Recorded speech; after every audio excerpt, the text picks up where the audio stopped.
Dang, that song, that was a little bit more exciting than I wanted the follow-up song to be.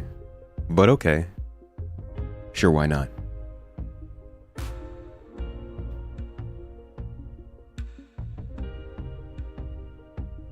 Anyways.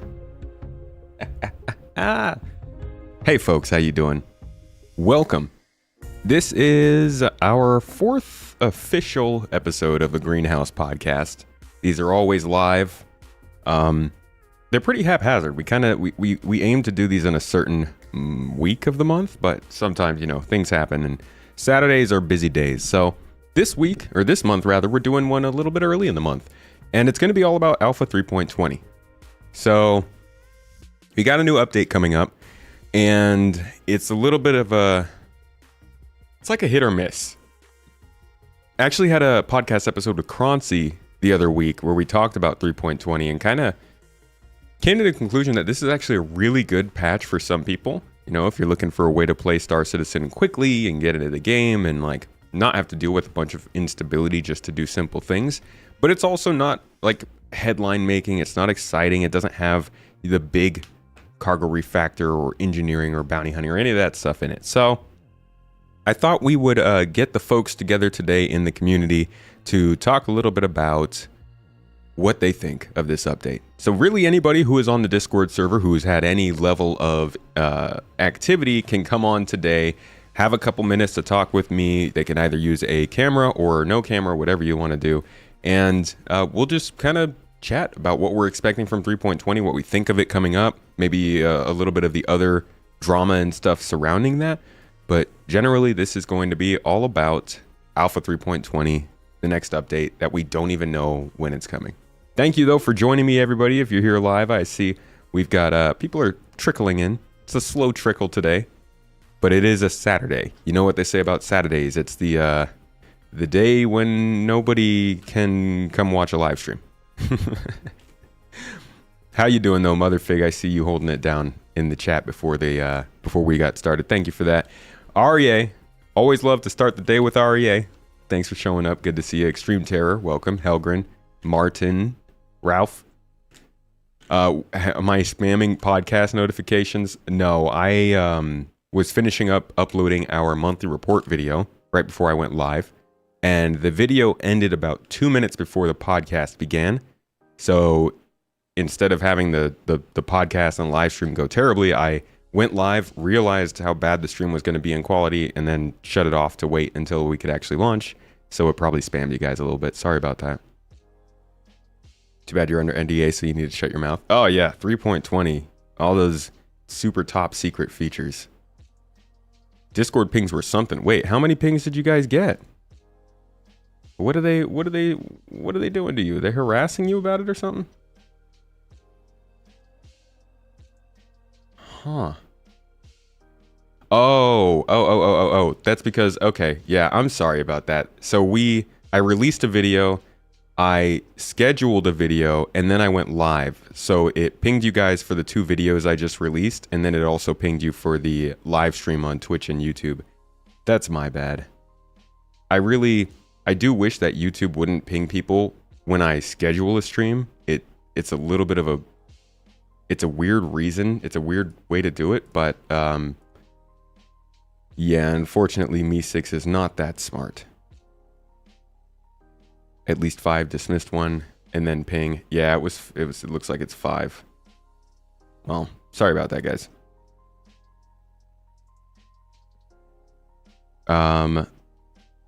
Putting in work, yeah. Trying to release a bunch of stuff. I've been working on that Star Wars video for like 2 weeks. I was supposed to release that to you guys a while ago to talk about the new Star Wars Outlaws. If you're interested in another space game, I just released that on the second channel. And there's some decent information there. I'd go check it out if you're looking for something else to play next year at least. But you can pick which ones you get. Yeah, so that's kind of how it's already set up. You guys only get notifications if you are using the specific roles that are in there. So you can actually take yourself off the roll if you don't want to get certain notifications. But like I said, YouTube will give you a notification for everything that goes through YouTube, whether it's scheduling a stream, stream going live, scheduling a video, video going live, all that stuff. So not much you can do to separate that out. But I'll tell you what, Y'all didn't come for me. You came for the people. Let's hear what the community has to say about Alpha 3.20. We've already got a few guests lined up here to get started. So as always, a greenhouse regular, a commander of events over here in our org, and a friend on the Discord server, DJ Catmom, is our first up today.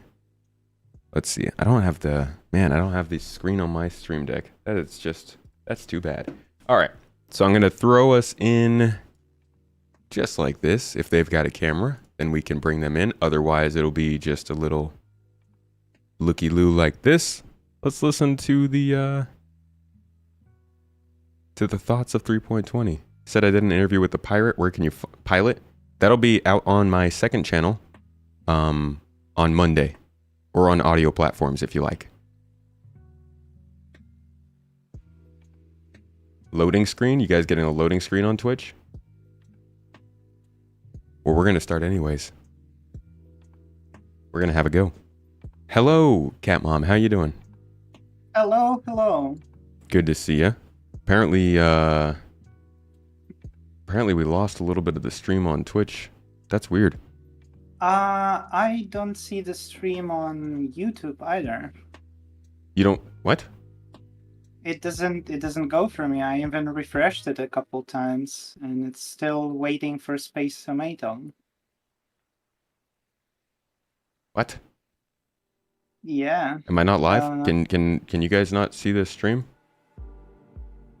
Let me try again. Oh, Jesus, it put...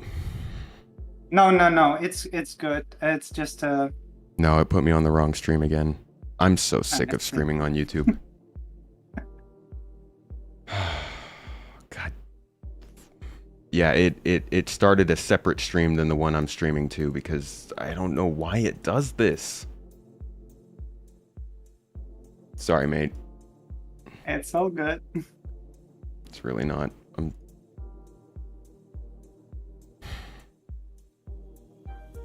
Now I can't move my window over because Windows is...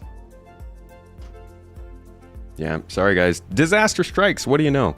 How about we go ahead and get started though talking, and I'll try and fix this in the meantime. What are your thoughts on 3.20 so far? Yeah, absolutely. Oh, by the way, just in case, the camera isn't on if you didn't notice. Do you have a camera? Oh, well, in a way. Okay, hold on. Let me load that up.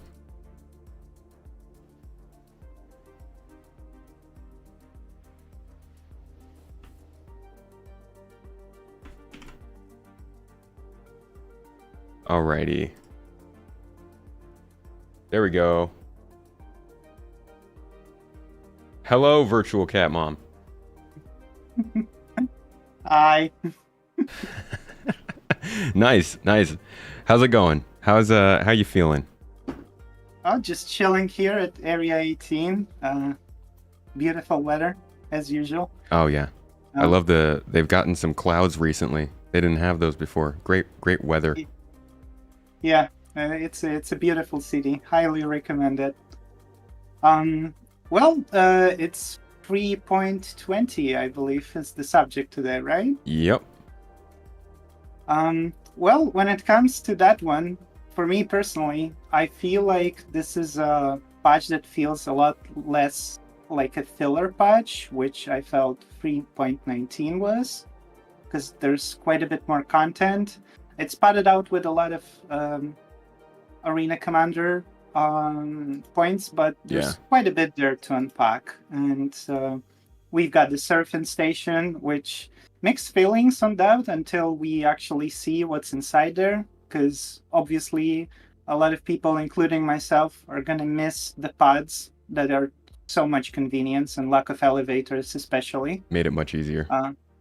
Yeah, absolutely. This is the quickest station to deploy off of, and it has, like, you can land and be at a weapons store in, less than a minute, which is important in some regards for a lot of people. Armor there, of course, all the necessities apart from, refineries and cargo, stuff like that. So we'll see how it works. I think it might be a bit different to stations we have now because, there's been quite a lot of time since they last implemented a space station and reworked it. They've got a bunch more tools. They have more knowledge of what people like and dislike. So maybe we'll have less elevator age going on. Oh Maybe we'll man. see some. I mean, I hope. I feel like they're just gonna throw in another station that's just like the other ones, though.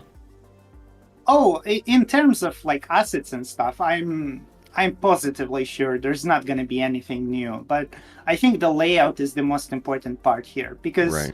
yeah, it would be nice to have a bit of a different look to it, but that's not really what's important after 2 weeks of having it. Everybody's seen it. It's all good, and it's just how easy it is to work with, how easy it is to play around. And deploy out of and resupply and stuff like that. So, It's going to be very important. so do you think that like the station itself, they'll actually put any work into making this station up to date compared to say Port Tressler? I think they might because, like I said, it's been a long time. They learned a bunch of stuff, and it's perfectly possible that we will see a new iteration of a space station that is a bit more convenient for us than the regular stations are. Right. In terms of layout specifically. Maybe not as convenient as Port Olisar, that's really hard to beat, but it will still be something better in my opinion. I'm huffing too much hopium, but that's what it is. PO is untouchable. Yeah, that's true. I'm gonna miss it so much. Either way, it's iconic. Memories. Yeah, I mean, it's like Yeah. back in the day, that was the only place we could basically the only place we could land.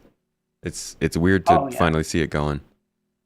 Yeah, absolutely. And it's so unique still, right? It's every other station is pretty much the same. They kind of differ a bit in how they look, but by the end of the day, it's all the same station and a bit different variation. Yeah. And PO is so different to any of them.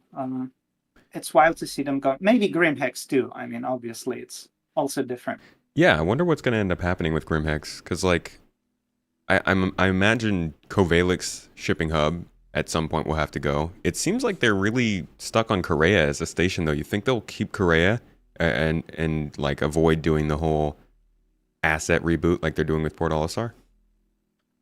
Well, I think Korea is just gonna stay as it is for quite a bit because they just reworked it in, CIG terms. Right. Um, so that's what we're gonna get. It's been reworked quite a bit. The layout has seen some major changes in terms of gameplay specifically. It looks a bit different inside, obviously, but the most important is that the cover, the ways to move through it, and the mechanics have changed quite a bit with the dispenser and different paths. Yeah. And of course NPC presence, which is really important there as well.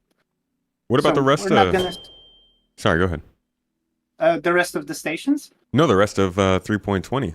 Some other stuff you're Oh excited yeah, about. yeah. We've been focused too much on that. So when it comes to missions, honestly, I just want to look and see when we get them because I'm kind of tired of really simple missions that get stale very quickly. Probably the most complex stuff we had to date, apart from events, is a Black Kite. And let's be honest, it's not exactly the most cerebral activity you can have in gaming. Yeah. It's a pretty straightforward mission once you get through it a couple times. So that gets stale real quick. And I don't think that's going to change much because they've been focused on implementing more of a proof of concept missions and not really anything really serious. And I admit that in general, it's hard to do in gaming. In online gaming, it's hard to implement missions that will not grow stale real quick because you simply don't have the manpower to constantly add something new. But in Star Citizen specifically, we get them kind of rarely, and they get old real quick. So I'm not Yeah. as excited. I've been playing some Cyberpunk recently, and Mhm. they have like different types of missions. They have like the main missions, side missions, and gigs. And you can do, they sort of handle different types of things, but like if you want to make money, you go out and you do gigs. And a lot of times it's literally go into this building, either stealth past or kill a bunch of people and find some objective and like turn it in or report that you got it. It's like really, really simple missions, right? And Yeah. I realize it's really about the narrative, the setting, the narrative, different locations, all that stuff. And I look at these retrieve consignment missions, and I'm like, these are already as complex, if not more complex, than a lot of those missions I'm running. Mm-hmm. So it feels like they don't even have to do much else besides factor in like narrative, maybe, and reputation and stuff to make these missions better. The new missions that they're bringing in, like that, the consignment mission, maybe the barge, which isn't 3.20, but the barge mission with the data heist thing, or the component, you have to like grab components from Ninetales. Like these things that they're talking about, do they seem like those kinds of missions to you, that they're good enough, or are you still looking for even more past that? Yeah, I think mechanically there's a lot of stuff already that they already have in PU in general, and they already have cooked, because like I've seen Elliot working just today, the video with Jared. Yeah, they have a lot of stuff going on, a lot of modularity, and it's great to see. And you can do a lot of things with simple stuff. And I wanted to mention it before you did. The narrative is what carries those missions and makes or breaks them. Because if you don't have narrative, it's all very simple actions of, go to place A, kill 10 people, grab item X, and put it into this receptacle. And it's the same mission over and over again. But what is narratively tied to it, and a lot of people, I feel like they don't fully appreciate getting immersed in that, and actually narrative is what makes all of it matter. And to some people it doesn't, which I'm sorry. I mean, I guess you're missing out if you don't feel immersed enough into that kind of stuff, which I fully understand. It's just a bit of a shame, because when you get immersed and you feel that narrative going, and it validates your actions and makes them more interesting, that's when you really are getting the most of the gameplay. Yeah. Which, let's be honest, in PU, that's lacking right now. Because narrative is just, it tries to be there, but it's just, dipping toys into water and having some flavor text, and that's all you get. Gosh, barely even that. It's like somebody's running up to me with a little squirt bottle. It hit me a couple times with the mist. It's not much narrative to be spoken of, and it's nice to see that the narrative team is starting to get more active in like the monthly reports and stuff. Yeah.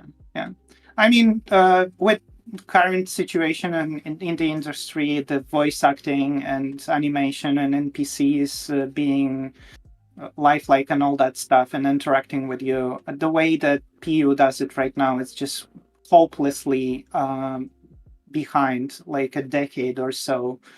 Because if you look at some games a decade ago, they already had all that stuff going. Morrowind, Oblivion.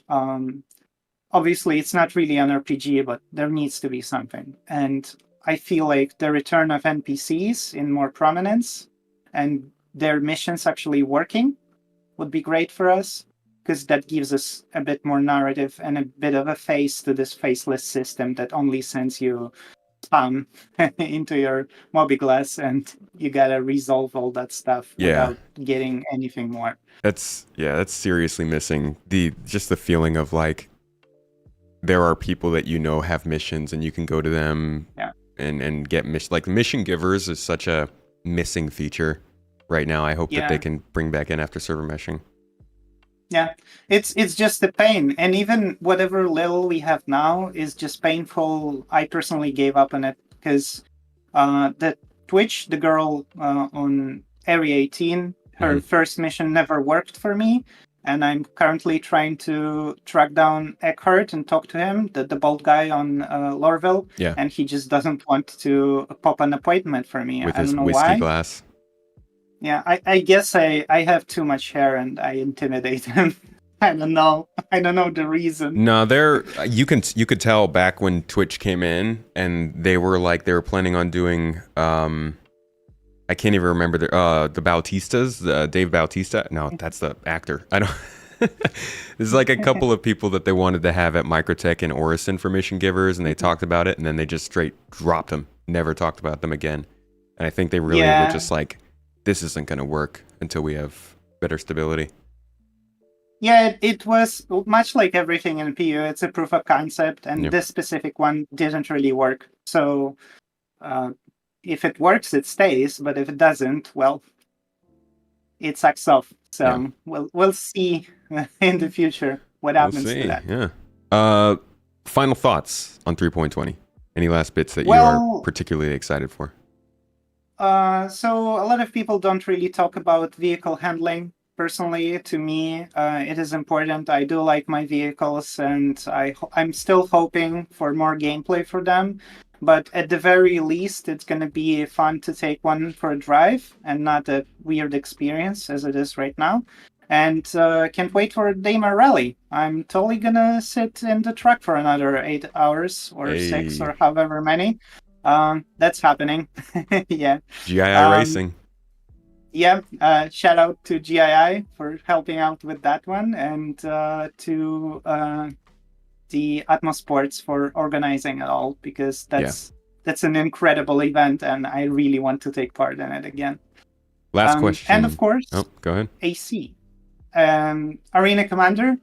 I don't care for it a whole lot in general, but I recognize that the patch is all about it, and I'm here for it. I want to see it improve, because it might open new avenues for gameplay. That could secretly be big for the game.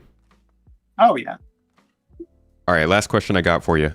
With the vehicle driving mechanics improving, do you think that might hint at them moving on to two-wheeled vehicles? Because they've been waiting to start doing two-wheeled vehicles physics and stuff. Hopefully, yeah. That's one facet of it. I'm personally hoping more for something more vehicle-related on the mission side. You know, NPCs and vehicles and missions demanding vehicles. That's what I'm looking for. But they haven't been talking a lot about that, so I'm not holding high hopes. For the bikes, yeah. I think that's absolutely a necessary step, because I'm pretty sure they didn't want to even touch the bikes before they fix whatever we have right now. Yeah. You know, all the mechanics pertaining to vehicles. Well, I look forward to whatever they end up doing with that, because ground vehicles, there's a lot of potential on the ground. Cat Mom, thank you so much for joining us. Always appreciate hearing from you. And I'll catch you in some gameplay after the show. Thank you. Sure. All right. Bye-bye. Catch you later.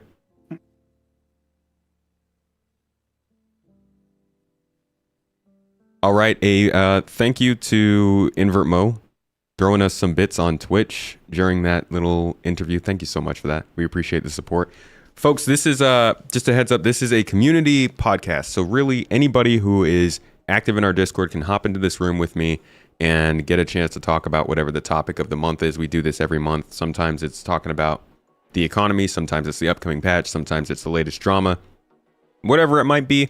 I try to run this because we do podcasts a lot, but those often consist of YouTubers and Twitch streamers and people who might not necessarily represent the community totally. So I think it's good to get more diverse opinions on this stuff in these kinds of shows.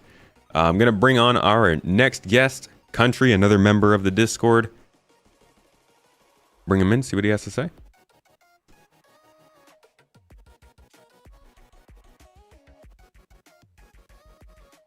Hello, Country. Looks like you're muted. Sorry about that. Good morning. How are you? No problem. I'm good. How are you doing? It's morning over here in the U.S., so just woke up. Got the coffee yet? Yeah. Good. You have a camera for us today, or you just voice? Just voice. All right, cool. Well, tell us, what are your thoughts? 3.20, how you feeling? I'm really looking forward to it. There's a lot coming I think will help solve a lot of 319 problems. Really looking forward to seeing what they're going to bring, and what might look forward to the future for it. So I really hope that they can figure out what they want to do to fix it. There's a lot that they're bringing in. I think it's going to be really good. Like DJ was saying, the vehicles, I really want to see more vehicle gameplay. I really hope that somebody can figure out how they're going to make that more usable, because I really think things like the ballista and the bikes coming in will be something really neat to use. It's kind of like, it's almost obvious when you look at all the tools we have, from like the different outposts, all the ground vehicles, the bombs, caves, all this stuff, and you're just like, why aren't there just like convoys of NPCs going around that we can interact with, you know?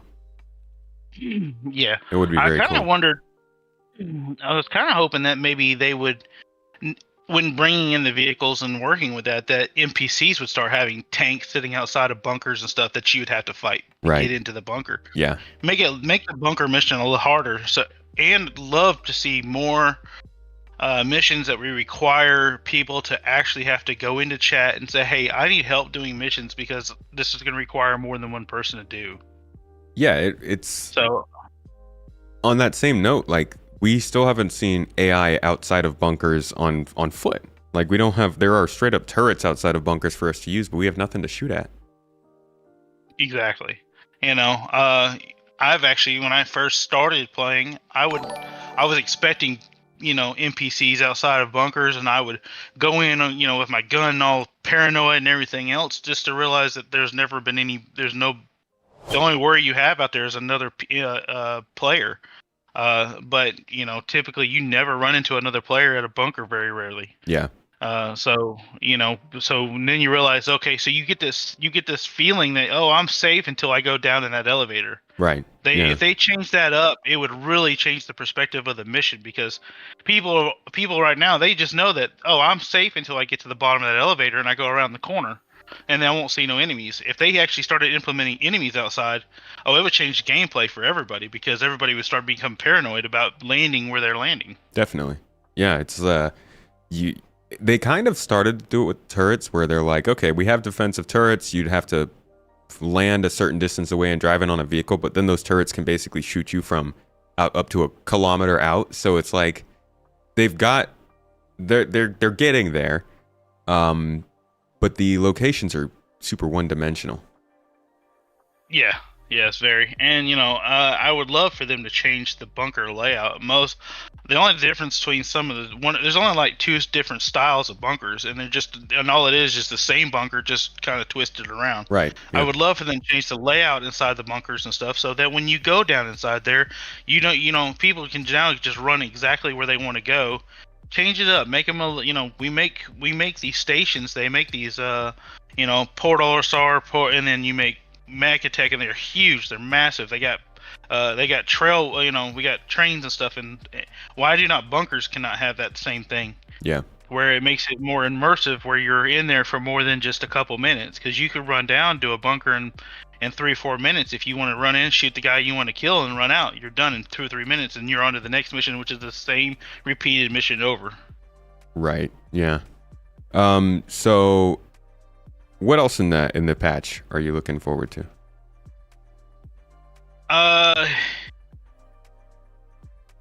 Just hopefully some more stability. Really, it's frustrating when you can't. I'm hoping that they fix a lot of the stability, because it's just, the 30Ks, I know probably will never go away, but it would be nicer to have them where certain things are working a little bit more smoothly. I just really look forward to being able to see what they want to bring to the table. I mean, I'm open to almost anything they can bring to the table and make things better. I'm kind of hoping they balance out our economy a little bit better. I would love to see how they would maybe change. I'm hoping that they change how we purchase gold, instead of it being across all servers. By doing the meshing server, I'm kind of hoping that maybe they change that up a little bit, because you go down right now, you go down to buy gold. Well, there's probably, I don't know how many servers there are, but you got all those people buying gold. There's never any gold, because that's what everybody does. Yeah. So I would love to see it maybe more localized to the server, to try to help balance that out. Oh man, I feel like they would have already talked all about that if that was coming in 3.20. I don't know. I feel like that. I feel like there's. I kind of wonder if they're holding back because of CitizenCon coming up, and they're gonna when they release 3.20. I think they've got some surprises for us. I really do. At least I'm really hoping. When do you think we might see it go live? I personally thinking that they're going to do it just before CitizenCon because that's going to be their big thing. So I'm guessing probably maybe mid next month as my idea, because they're going to want to use that as their platform and to be like, hey, look, this is what we have at CitizenCon. Yeah, CitizenCon would be a great time for 320.1. Bring in a couple extra ships, maybe another feature or two. Not have to do a whole nother patch. You Is there mentioned any particular ship you're looking for? I mean, I was really hoping the C1 would make it into this patch, but they got the A1 in there, so I am at least looking forward to checking that out. But the Hull C is obviously a big focus. That's a ship we've been waiting for and hearing about for a really long time.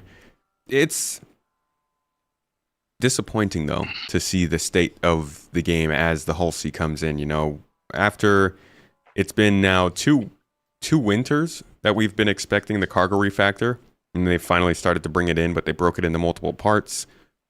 And I think most people were really hoping that by the time they wanted to get the Hull C in, they would have not only the sort of cargo complications surrounding it figured out, which I think they kind of do, but also the economic factors that would make it much more useful as a ship in a single system. We were hoping, I think, would be further along, and right now everybody is sort of up in the air on how useful it'll actually be. So I'm excited for the Hull C, but I do wish that it was coming in a more complete economy, I guess. Well, my personal opinion, I believe that they're going to balance out the Hull C by saying that, okay, you're going to pick up salvage. So you're going to get, all the salvage is going to, and then you sell it is going to equal to something like a full load of gold. So that people, so you might have a load of gold that has 300, crates of gold might equal this much money. Let's just say it equals, you sell it, you get 300,000 in profit, but then so when you sell salvage, you're gonna have a whole lot more, but it will equal about the same amount of profit too. So then, therefore, but it'd be more riskier hauling something like the Hull C with all those packages is more riskier than say running a C2 full of gold. But then, so the real question is whether or not pirates are even going to want to mess with Hull C, because to transfer all that material over, is it worth it? Yeah, there's going to be a lot of logistics involved there. I mean, you might be in a position where you have enough people on your team to not only blow up a Hull C, but then also secure the area for the next hour, so everybody can just be shipping in and out from the cargo and defending from the people trying to come back and get their stuff. Depends, I guess, on the pirate crew. I think solo pirates are going to be in a lot harder situations than groups. Agreed. How about missions? There are a few different missions coming into the game. We've got the new Crusader platforms, which I guess they're just expanding some of the missions from Crusader we already know, but there's also retrieve consignment missions, which seem like fairly interesting missions to take part in, and then we've got salvage missions as well. Any of those interest you?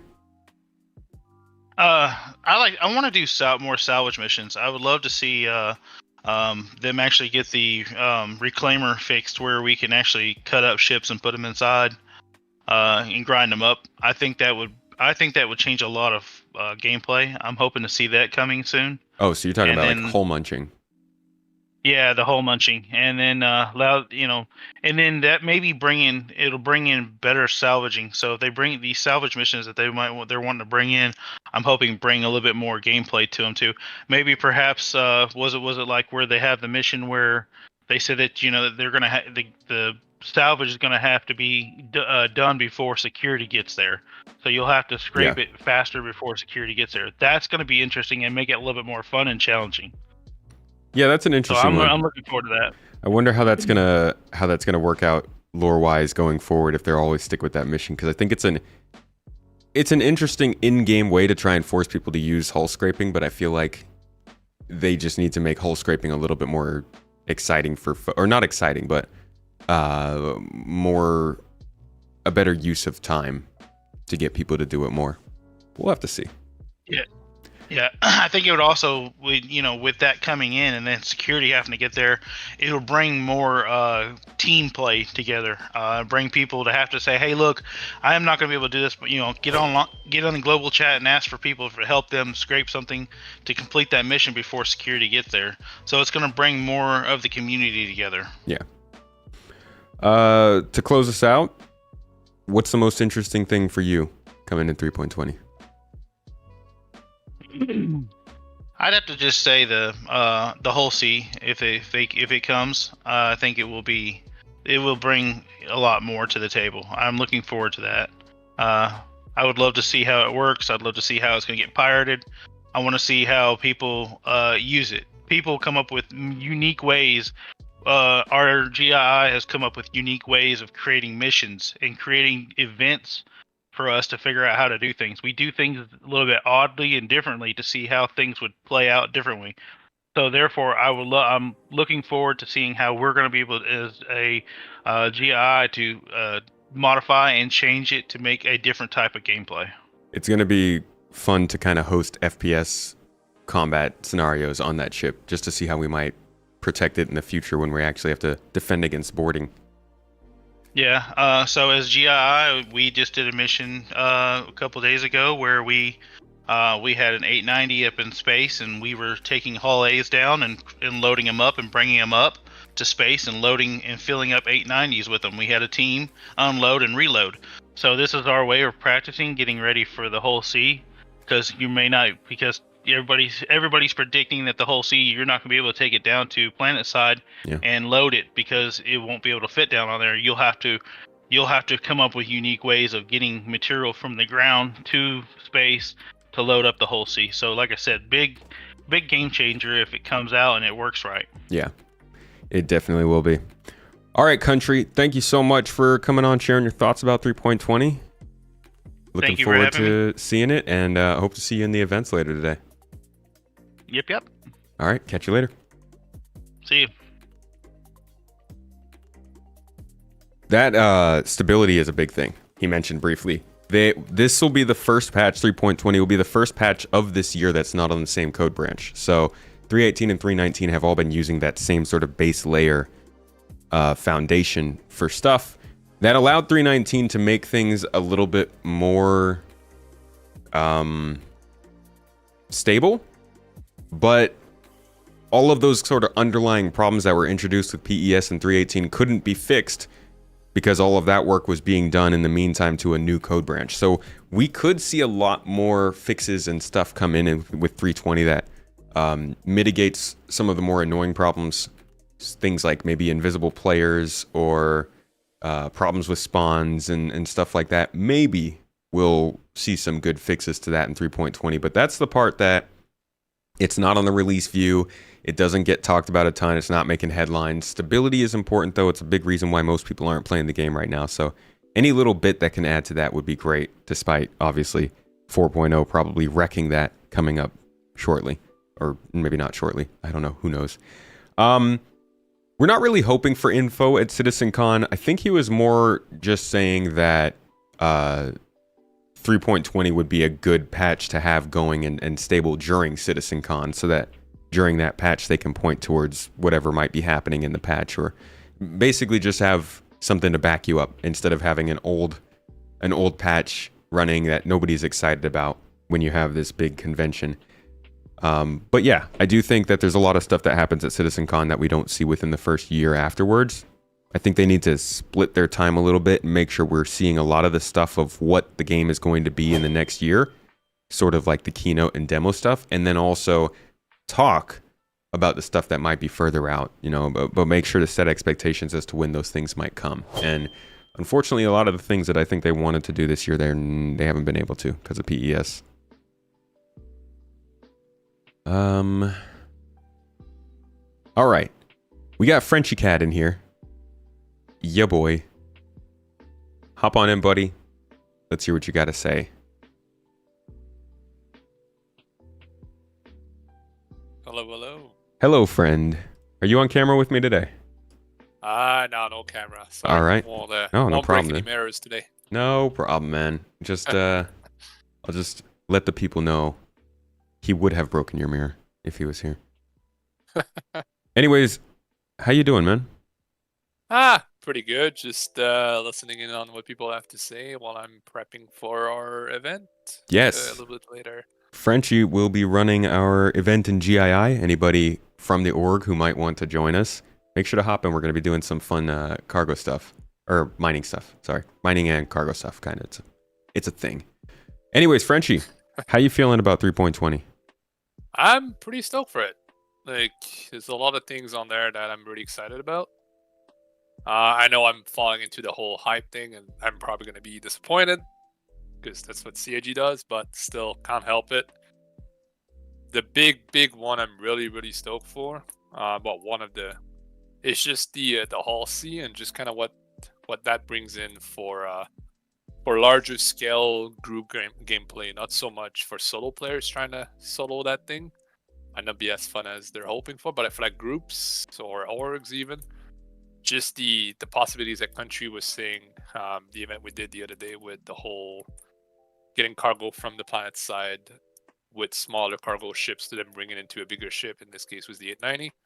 Well, just having that possibility with the OLC eventually when that comes in game will be, it'll be a huge game changer, I find. It's just the fact that you might be able to, especially with one thing in the release view that's up to interpretation is the physicalized cargo update, where they say the portion about the SCU containers up to 32 SCU, right? Yeah. Really wish they would have went a bit more in depth on that because it leaves a lot of room for interpretation. Like yes, for me, for example, the way I read it is that we're gonna have physicalized cargo anywhere from 1 to 32 SCU, but does that mean that I will be able to, for example, to put 32 SCU boxes in a Caterpillar or a C2 or even like a whole A for like an 8 SCU box or something like that? Like, am I going to be able to mix and match what we already have? Are we going to be able to, because you can't land the OC on the moons or planet side to fill up with cargo there, but am I going to be able to bring, like we did with the 890, in smaller ships? And then I think we will be, but I could be wrong, right? It's very much up to interpretation how you read it. Yeah. Personally, I want to believe that we will be able to do stuff like that. So like if you do want to, for example, to do a big massive run of barrel with a group of people, well, you won't land your whole C down there, but you'll hopefully get someone to go down, fill up, come up, unload, and so on. Well, it's kind of that's what I'm excited about. Oh, sorry, go ahead. It's they mention both, specifically the Hull C and LEO stations. So going back to what you said, it's kind of like, does that mean I can get a 4 SCU box from a city and like load that into a ship down at the city? It's like they gave us one sentence to describe something that feels like it's a paragraph. Yeah, it definitely, that is one thing I wish it would have went more in depth explaining it, because like it really, is it just for the OC only that will have different sizes? Is it just at the stations? Are we going to be able to is the RAF going to have physicalized cargo? Right? Like all that stuff. Yeah. Because like if the 32 SCU boxes are physicalized, does that mean that the RAF will finally be able to be useful for something? Right. Yeah, I'm going to go ahead and say no. Just because if it was, I feel like we would have had some sign of it, but I hope to be pleasantly surprised. I really hope so too. I hope I'm not wrong. I hope I'm right about this one, which I mean, I'm sure CIG is going to be like, no, screw you, Frenchy Cat, you're wrong. We're not going to give you the possibility to be right. See, you're trying to be hopeful. Nope, not going to happen. Yeah. But that's one thing I'm really excited about. And like, I know a lot of people say we don't have the economy for the whole sea and all that. But again, we've proven otherwise last month, I think it was, or a bit before that with the cargo event where we were moving basically 4,000 SCU at once between multiple ships, but all at the same time, and no problems. The outpost never ran out of what we were moving. I do think we need more quantities of everything else as well, but it's still, I don't think it's going to break the game or the economy whatsoever. So, do you see maybe the ability to have a Hull C in orbit over Microtech, and then you have a bunch of Hull A's coming from every outpost in the Microtech area, all carrying the same thing? They bring it to the Hull C, load it off of those Hull A's onto the Hull C, and then when the Hull C's finally finished, ship it across the system and sell. Does that sound like something that you would want to do, or what is your idea of how cargo hauling might change with the Hull C? Oh, absolutely. That's exactly what I would want to do, how I envision, how I'm hoping it's going to work for the large scale cargo running. Like, still make it that small cargo ship, medium cargo ships, large cargo ship even are still viable. There's still good profit to be made, depending on like the scale that you want to do. But stuff like the Hull C and up, I really want to see it that, yeah, like you'd be in orbit, you have smaller ships or whatever that go down and then supply you if the resource you want to move is a planet side acquired only resource. And then, yeah, move somewhere else. Well, let's say you go to Macrotech, you buy a barrel, and then you do like a whole session where, yeah, like you've got a few people, we're loading up the Hull C, getting ready. Okay, Hull C's ready. Go back to station, dock, stored, log out. Whenever the next week or next day or whenever the time is there. Mm-hmm. All right, guys, we'll all hop in back on, starting at the station that you left off.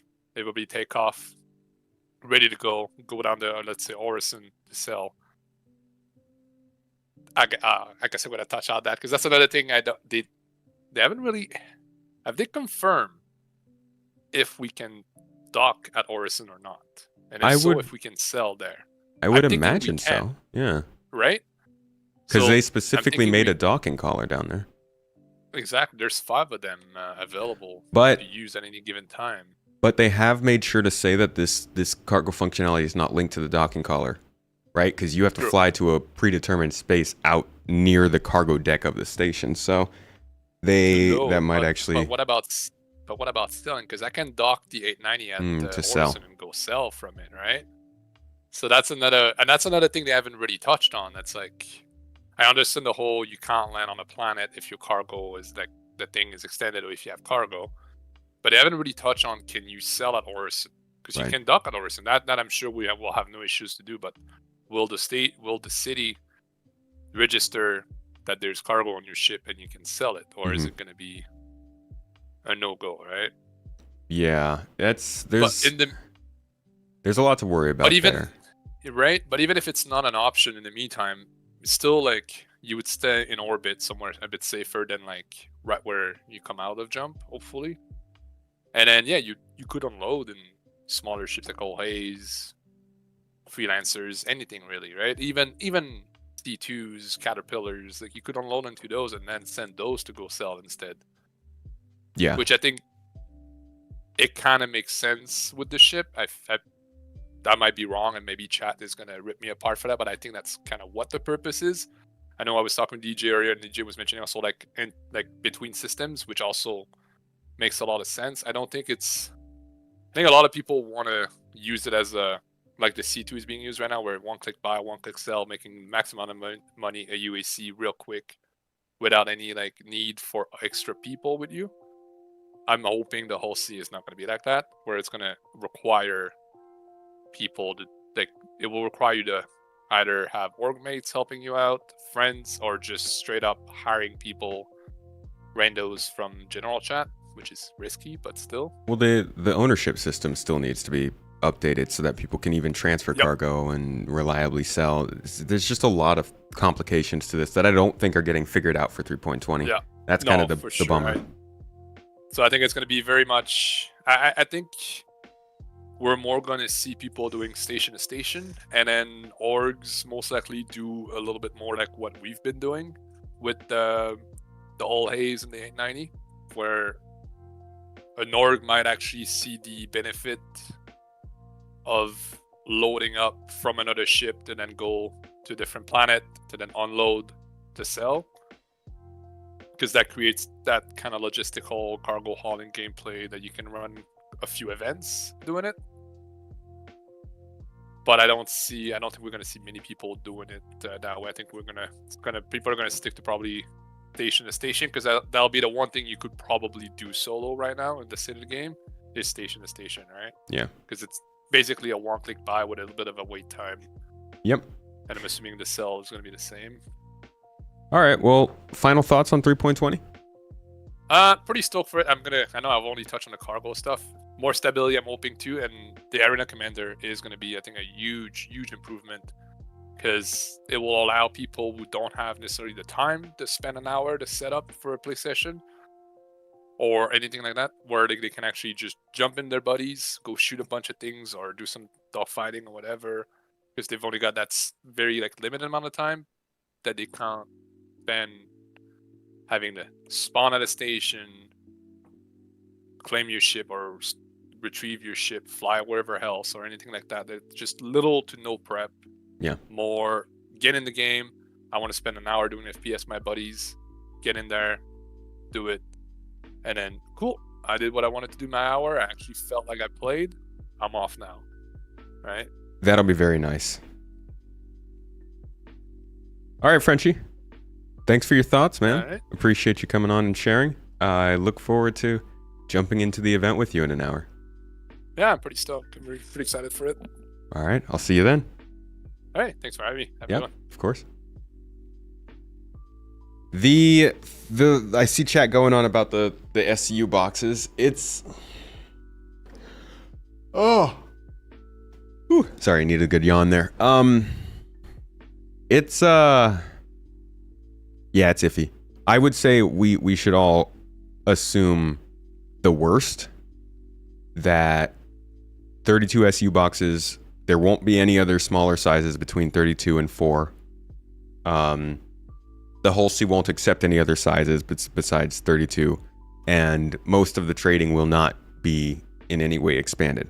I would prefer to just set very low expectations and then be surprised, because the absolute tiny amount that they have talked about this so far leads me to believe that there is not that much development that has gone into it.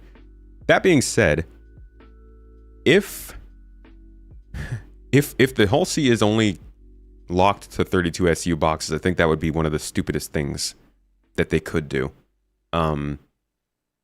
Because as somebody who is bulk hauling cargo, you're not going to be able to perfectly fill up 32 SCU boxes every time. You know, you might have 10 SCU of medical supplies, 8 SCU of food, and another, what is that? That was 14 SCU of, I don't know, something else.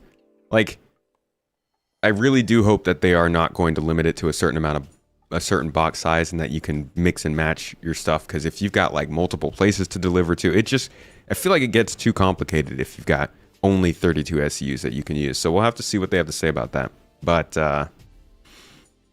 there is a good chance that with 3.20 at least, it'll be pretty limited. Yes, how you doing? Good to see you. They will add some rudimentary cargo hauling missions for the Hull C. I don't even think they're doing that. I think cargo hauling missions won't be coming until the following update at the earliest. Is there any information about SC going to Gamescom? I don't think they will be this year. They usually would make more noise about it by now. They might send a couple devs, but I don't think they'll do anything big there. Do the 32 need to be single material, or can they be mixed cargo? Maybe they could be mixed cargo, but what if you're picking up from different places? Because the Hull C is supposed to be going station to station, you know? So I would rather not get like 10 SCU of something and then have an extra 22 SCU of wasted space that could be filled up with something else.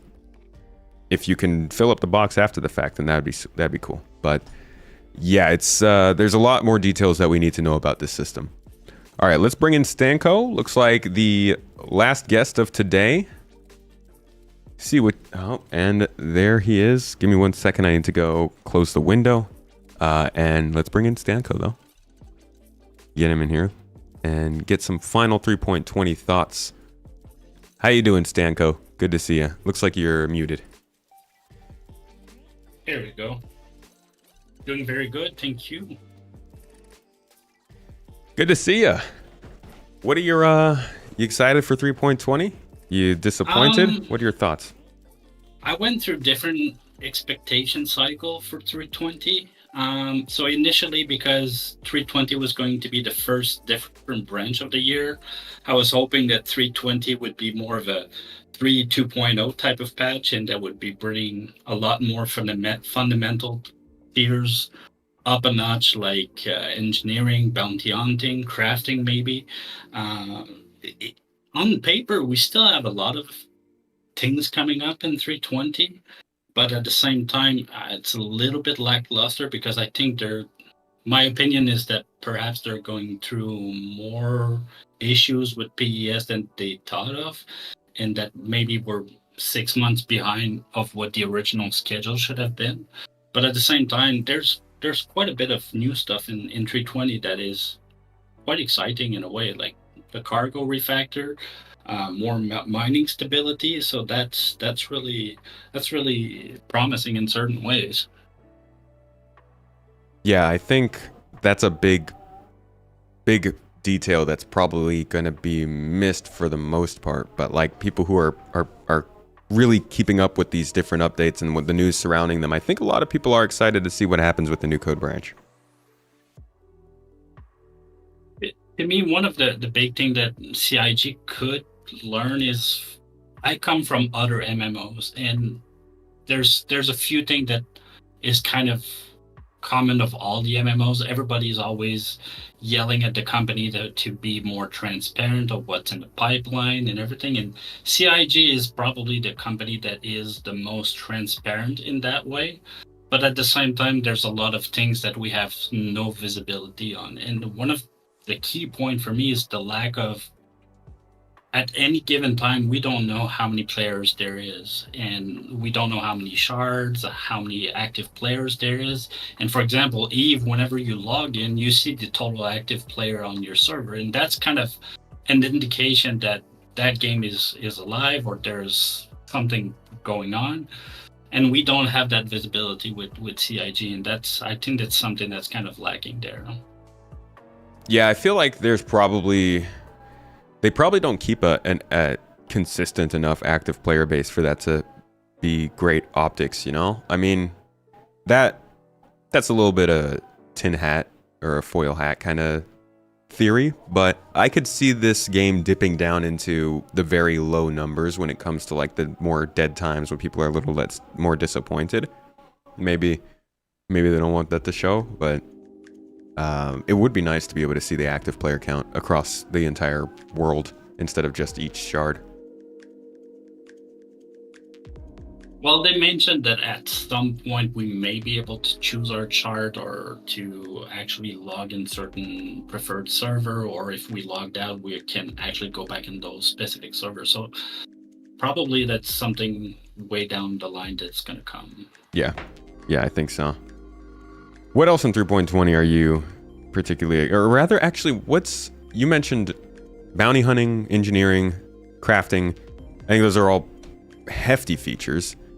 What thing were you expecting most in 3.20 that didn't end up getting in there?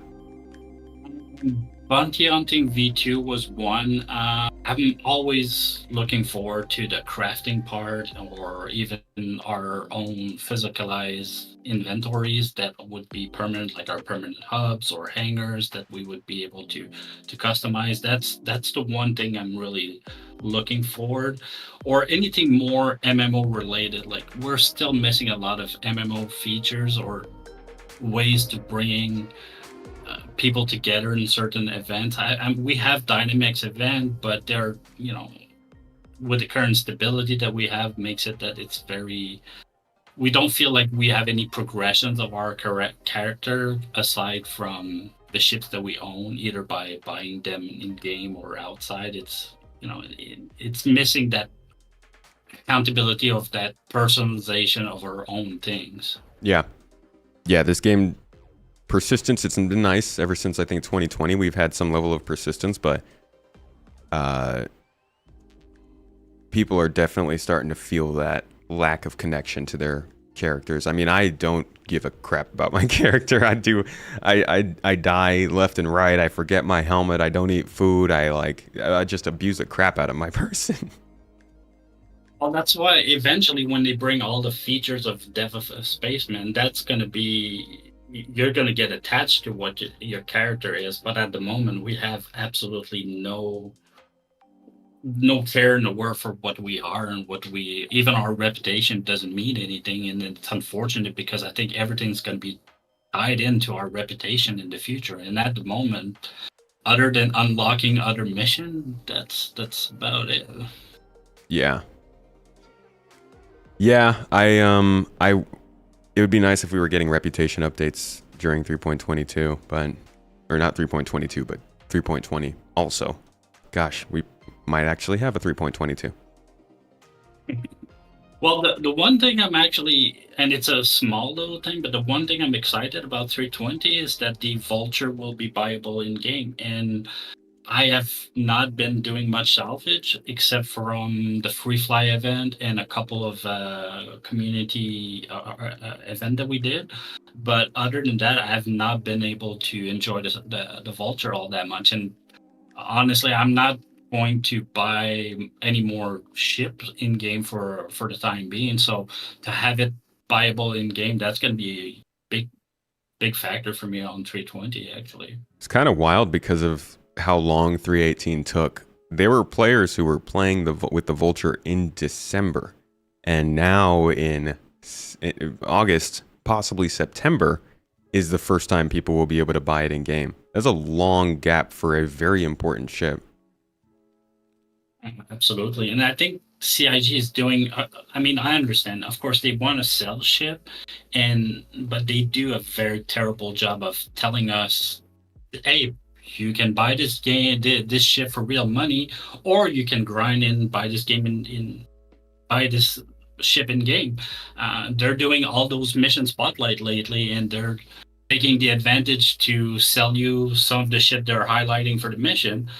But there's no way they're telling us that, oh, by the way, you could buy this ship at Area 18 for that amount of money. They could say both, and if they would keep their players in the game happy for longer periods, then people would spend more money either way. Do you think 3.20 is the kind of update that will keep people in the game for longer periods? I hope so, because and I'm going to put my tinfoil hat for a minute here. I'm hoping that come SitCon, they're going to be announcing that Squadron 42 is going to release within, let's say, 12 to 18 months. They're going to need, in my opinion, more content in Star Citizen to build up the hype for Squadron 42. Because if you make the announcement with a launch date for Squadron 42, people are going to pour in Star Citizen to see what's all the hype about. And if you don't have enough content to keep people engaged in Star Citizen, they're going to lose their momentum, and that's going to affect their Squadron 42 sales. And the success of Squadron 42 is going to be immediately tied to Star Citizen, because we're going to be funding Star Citizen with Squadron 42 sales. Yeah, it's like, oh man, I don't think it'll happen, but if Squadron 42 ended up coming out and bombing, I would be so worried about that next year or two of Star Citizen. I feel like we would see layoffs, we'd see features probably shelved, we would see like very much focus on just the core stuff and less of the extra stuff. There's a lot riding on Squadron 42 for this project, and people say they don't like it, but like you said, that's a big part of the funding for Star Citizen when it comes out. I mean, a lot of people are complaining that the pledge that they did for Star Citizen is funding Squadron 42, but at the same time, the success of Squadron 42 will come back and fund Star Citizen for years to come. Because at some point, there's only so many ships that you can buy to sell at $500 or $1,000 for that matter. And at some point, they're going to need that revenue stream to maintain their employees. Chris Roberts says, "Hold my beer." With the amount of employees that they have now and what they aim to be at, they're going to need quite a bit of money per year to just maintain that machine rolling. Yeah. So 3.20 overall, where do you? I guess let's say 3.20 comes out, pretty stable, fun to play, features that we already know about are already in game. Where would you put it compared to the other patches this year, 3.18 and 3.19? I didn't play 3.18. I came back from a 2-year break when 3.19 launched. I heard nightmare stories about 3.18, how bad it was. 3.19, when it came out, it was very unstable. I've been very happy with 3.19.1, to be honest. I've sunk a ton of hours in this game, and I've enjoyed myself doing bounties, doing mining, doing salvage, a little bit of salvage, doing a lot of cargo, and I've been enjoying myself quite a bit. So if there's more stability and more things to do in 3.20, I'm actually very excited and looking forward to it. Same. I just really hope that we can have a decent level of stability. We haven't felt that all year. It's going to be... There's enough features right now that it's at least interesting, especially for group gameplay. And it'd be nice to, at the very least, be able to come in with the org and just reliably have a good time. So I hope that, at the very least, that's what we get from it. 100%. All right, Stanko. Well, thank you for your thoughts on the patch. I do really hope that this comes out and they can start talking about some of the other features you mentioned, like bounty hunting and engineering and stuff, because those are the real crunchy goods that we're waiting for. We need more science aspect of Star Citizen. I saw a comment the other day that we need a more post about science. Well, science right now is pretty lackluster in Star Citizen. So if we have a little bit more of handheld scanning or something like that would be interesting. Yeah. Yeah, I hope FPS scanning comes out pretty soon and links up with ships. That'll help a lot with that kind of thing. Yes. All right. Well, thank you again for sharing your thoughts. Appreciate you. And I'll see you around.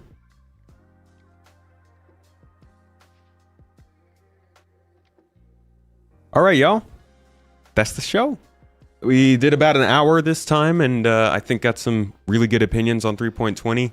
Would love to hear what you guys have to think, either in comments or in chat here, as we are live. We're at such a weird time for Star Citizen. This year is unlike any other year. I mean, 2022 was kind of like this in that we were waiting for PES, but we had more idea of things going on surrounding PES than we do now with server meshing. And server meshing, I think, feels more significant than PES, obviously being that sort of end goal that PES helped us get towards. So it's a weird year. It's a tense year. Emotions are high. People are frustrated. People are excited. People are high on anticipation. But overall, I think it's one of those times when we're just kind of cruising. Not 3.17 cruising, but like there is no one answer. You know, people are like, hey, should I jump in right now? It's like, I don't know. I don't know, because there are some reasons to jump in, but there's a lot of reasons to just wait. Wait for 3.20, wait for end of the year, wait for 4.0. It's really up into, I think it's a case-by-case basis. I actually tried to trap the pilot, so I got the pilot on the podcast that'll be coming out on Monday. But we were shooting live yesterday, and one of the things I asked him was, when should players be jumping back in your opinion? You know, hoping that maybe he would hint at when the game might be changing significantly, but it was no luck. But yeah, I think everybody is kind of wondering that. I'm sure a lot of the people who are in chat right now aren't playing the game, waiting for a good time to jump back in and wondering when that might be. And for all we know, it could be well after 4.0, or it could be 3.20. We'll just have to wait and see. I give it about a month, maybe a month and a half, and we'll have a much better idea of where the game will be for the rest of the year, especially going into CitizenCon. But That's 3.20. It's got, I think, a decent amount of features going in there. I think the Arena Commander stuff is a sleeper that's going to pay dividends for years. It's going to be something that a lot more people can get into than going into the PU and trying to set up an event for an hour. So we'll see how that rolls out. Hopefully the stability is good. Hopefully it all goes smoothly. And yeah, that's about it. Thank you so much for the subs during this, Rioy and Razy. Appreciate you both for the support here on the podcast. Obviously, our Twitch, YouTube, Patreon supporters are the only way that we're able to do this. They pay our living. They make this possible. They make the content keep flowing. So thank you for making that happen. Hope you enjoyed this episode of The Greenhouse, folks.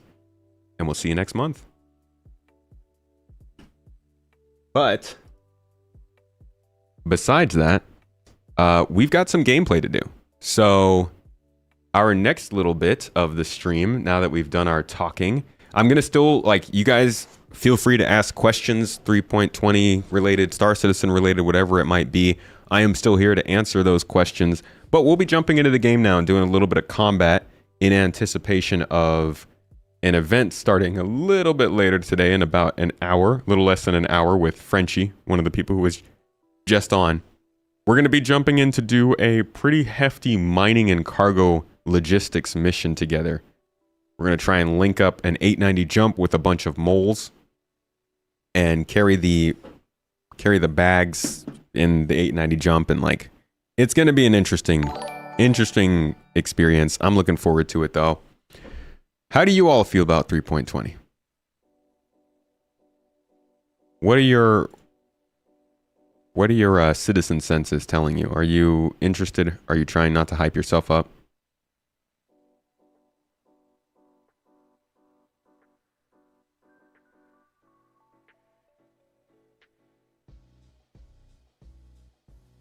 You were on for an hour or so on 3.20 this morning. Oh, nice.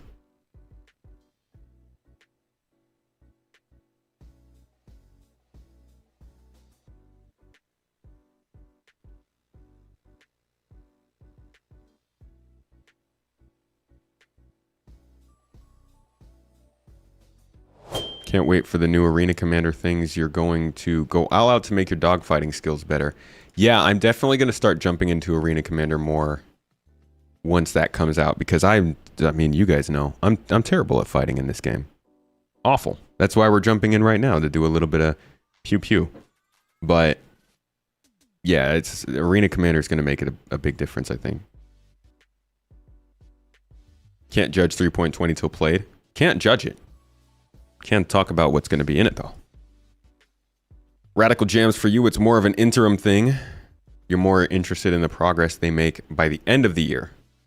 Agreed with you there. 3.20 feels like a bit of a speed bump. Not a speed bump in that it's slowing us down, just a speed bump in that, like, I care about it. It's got good stuff in it, but I am very interested in what's on the other side. Crime stat rating. Oh, great, because I ran out of fuel and couldn't stop my ship. I don't even know where we are, folks. I think I've got a refinery run to make from here. Yeah, we got two refinery orders ready to go from Hurl 1. Got to sell that stuff at some point and send the funds over to Mrs. Tomato. But let's link up with DJ Cat Mom real quick. We're actually, I think, going to head over towards wherever our event is starting today. I need to look into that real quick. Looks like we are starting... Alright, the other side of the system. So we got some flying to do. They don't want a 318 again? Yeah, I bet not. You're more interested in what they show us at CitizenCon than 3.20. Well, yeah, definitely. You'd be much more interested in it if they had a ship more oriented towards combat, so you could take more advantage of Arena Commander. Huh. Interesting take.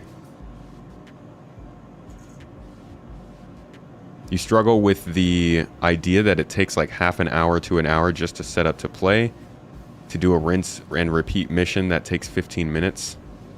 You struggle with the idea as in you don't agree, or you struggle with it as in like it really gets to you? Should probably take this guy with us. Your vehicle has been delivered to the following Just in location. case. I don't... Has been sent. Yeah, I think I might take this just in case, because I don't know if... Hey, Frenchie, you in chat? Do you need me to bring my mole to this event? You want to know about 4.0? Oh, so say we all. Yo, Cotton! Gifting out 2 subs. Look at our Twitch support today. Popping off. Appreciate you. Okay, I'll bring the mole. We'll fly over with this and then we'll switch out to a combat ship. Cat Mom, I don't know if we're gonna have time, unfortunately. I was planning on ending the greenhouse just a little bit earlier, but now I also have to fly over there and get another ship. How many surprise ships we've never known about they will announce or show off during CitizenCon? I'm betting it's probably 1. Maybe 2. I'm thinking we see 1 concept, possibly, and 1 straight to flyable. And then we see a couple other ships that we know they've been working on. We'll probably get an update on the Polaris, because they know that'll get people excited. If the Santok Yai is not out by then, we'll get an update on that. What else would there be? What else would we get an update on? You know, we're kind of finishing up a wave of significant ships with the Santok Yai, with the A1, the C1, the Hull C. All of those ships are pretty significant, and I think after the Santok Yai, they'll be moving on to the Gatak Raylan, which is a big deal, in my opinion. Yes. Half a year, mate. 2023, buddies. Thanks for the sub, man. How you doing today? You'll hold on to my pilot badge? Yeah, I'm gonna need to do a lot to earn that. Systems activated. 2 straight to flyable, ground vehicle and a ship, and then 2 concepts. That's a lot. How many did they do last year? I feel like they unveiled the Spirit.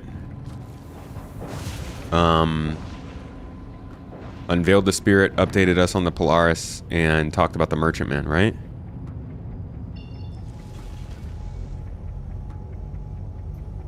Gives us the whole C and then announced the whole D and E. Jeez, those are gonna be hefty. I hope they go for the whole B first.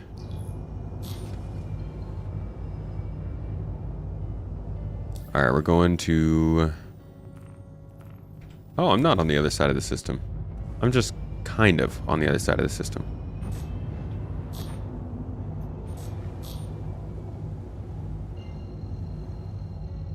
You would love an Argo solo miner? That would be pretty cool. Some of the Argo concepts they've shown have been very cool. I think the SRV was originally going to be like a flying saucer kind of thing. It's like a circular Argo ship. Will be either completed or near 3.20.x patch for the Santok Yai. Other version of the Fury is a definite, maybe the new tank vehicle, whatever the name is. That's true. If they don't drop the tank in 3.20.1, maybe they'll do that in a 0.2. That one seems like it's pretty close as well. SRV would be cool to see in 3.20.x, but I kind of feel like they're going to wait until they can say they're going to put vehicle tractor beams in for that. And to change the vehicle tractor beams, they'd also have to change the regular tractor beams and bring in the handheld tool, in which case their little caveat about the multi-tool being overpowered for this patch, well, would come with its own caveat, right? A leaked Hull B screen? I don't know about that.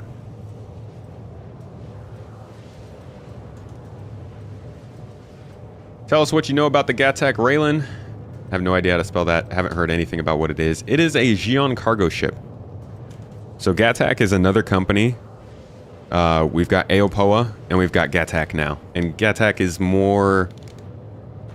I don't actually know the background of that too much. That'd be a astrohistorian kind of thing. But it's a large, alien, unique capital cargo ship that has very bespoke kind of cargo pods that I don't know how they're going to do. They don't use the standard SCU looking boxes, or maybe they will and they'll just change the shape. I'm not sure. But that is a hefty ship. That's a chonker. Looks like a gorilla when it's landed. You go to Argo and Drake ships first. Argo's cool. Drake's okay. I like the Drake Cutter and the Vulture. Those are nice ships. Not a huge fan of this of the Herald or the Caterpillar or the Cuddy though.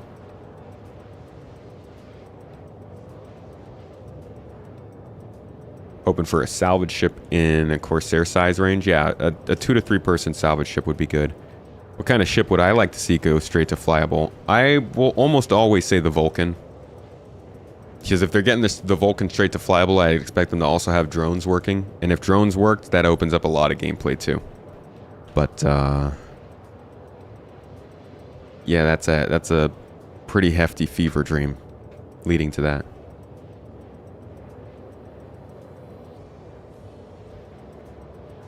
You got a feeling we'll be seeing the Expanse soon? They have been working on refining.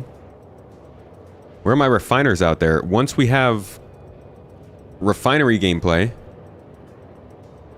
I actually have a script I'm working on for this. I feel like the refining gameplay is the last step before we are fully on board with the multi-ship game loop scenario. Because once we have refining ships, you could have an entire operation making money that almost never sees a space station. You could mine, refine, and transport the goods, all with players, all with ships, continuously over the course of however many hours you and your group wants to be out there. And I think that's a really, really big moment for this game. So hopefully the Expanse comes pretty soon.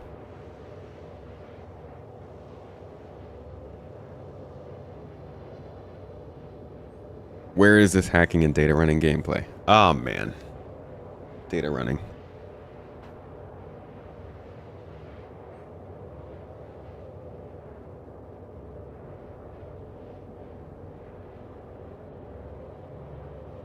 Dang, Cat Mom. You were freaking flying there. What are you flying? You got there so much faster than me? Apparently I need a better quantum drive in here. A cutter taxi. The cutter is a good taxi size. I like the 85X for taxiing though. Data running sooner than I think from SCL. What did they say in SCL? I feel like whenever they say sooner than I think, they don't realize how soon I think things are going to happen. They were like, yeah, engineering might be coming sooner than you think. And I'm sitting there like, bro, I thought that was going to be here this summer. Like, I had high hopes for engineering this year. A slip up, maybe? Was that on yesterday's SCL or last week?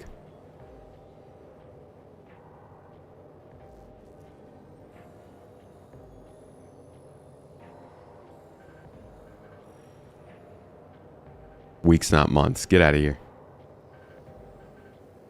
Oh, was talking about data collection in his mission talk. Okay, gotcha. You're looking forward to the cutter variants. Really hoping for a solo dedicated exploration ship. You have the base cutter, and if that becomes a thing, you definitely trade for that bad boy. Solo exploration ship, my go-to will always be the Terrapin, I think. Sooner, like 2 years. Yeah, best to just assume that. Sooner than I think? Well, I was thinking 5 years, so... Good news. You just take it as it comes. I generally like to do that as well, but the content creator side of me really wants to dish out information, you know?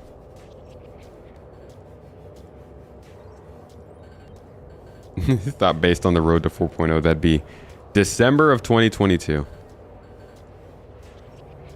Am I a backer since 2012? No. I backed in 2014.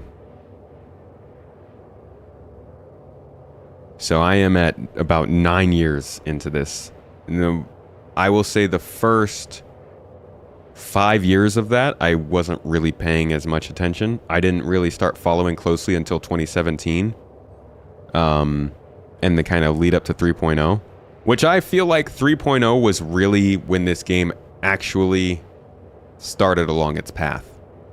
Up until 3.0, they were doing a lot of stuff. They were working on a lot of stuff, but they were just kind of throwing things in.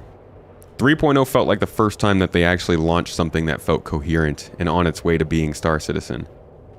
And from there is really where I kind of consider most of the development taking place.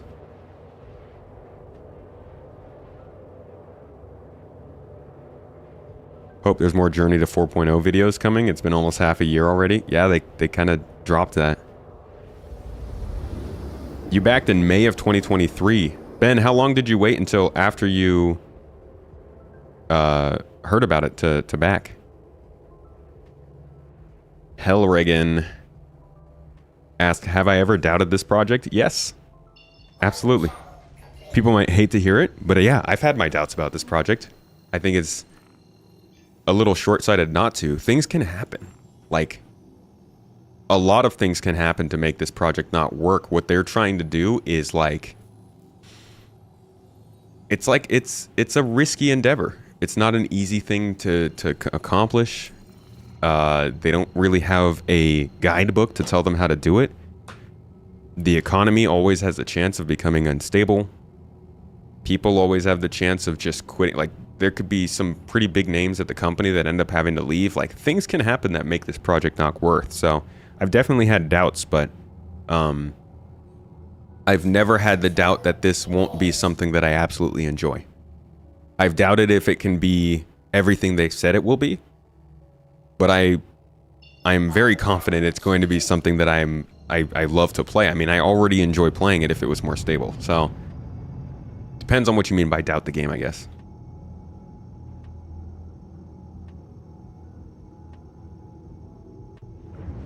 You heard about it in May from a YouTube ad.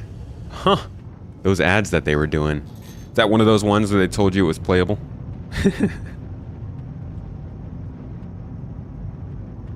If Chris or Aaron pass away, would development continue? Yeah. Oh, yeah. There's way too much tied up in this for one person to make that call, but I think it would be a hit to the project for sure. And over time, if you lost enough people, development might continue, but it might not go how they wanted it to. Please proceed to assigned landing bay. When is it coming out? When is what coming out?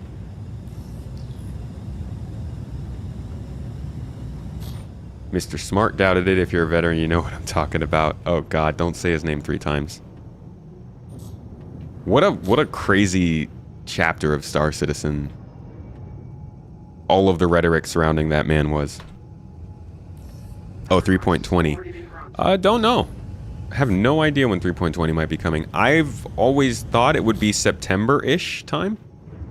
Like mid to late September. But it does seem like they're kind of trying to push to get it here in August. So we'll have to see. I think we'll have a pretty good idea if it doesn't go to PTU in the next like week or so. If it doesn't go to Wave 1 PTU, then I would say September is a pretty good bet. Because this is probably going to be 2 to 3 weeks in PTU for this one.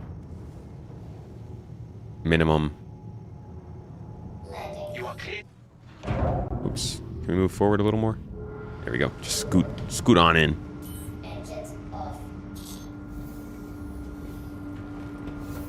There just aren't viable alternatives to the project. Radical Gems, that's the thing people miss when they're like, why do you still play this game? Why do you care about this game? Like, it's like, because what else am I going to care about? I mean, I get excited for space games. I'm pumped for Starfield. I just put a video out about Star Wars Outlaws, another one I'm starting to look at.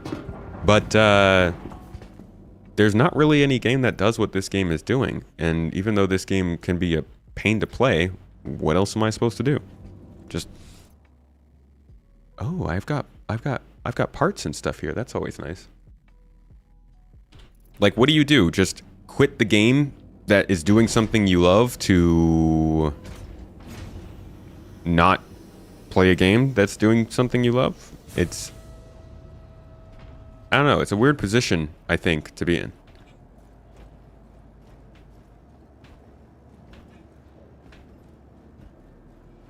Might want to get your mining laser sorted out since it's 30 minutes left. Yeah, I've actually got it all. Everything's hooked up. We are good to go. When all us old peeps are gone, SC will still be here and will still be growing forever. Well, you know what they say about our grandkids, right? 3.20 is not something you're hyped for, but it's a step on the way to 4.0. That's a good way to look at it. It'll eventually get me where I want to go. Let me store this just to make sure that the mole is all good. But I'm pretty sure we're good. Welcome to the ASOP vehicle retrieval system. Has been sent. Do I use Stream Elements for the chat widget? If so, what are the settings to have the newest message show up right away? I use Restream for the chat widget. Very easy to use. You don't have to use Restream as a service. You can just use the chat widget, but it does a good job of combining sources.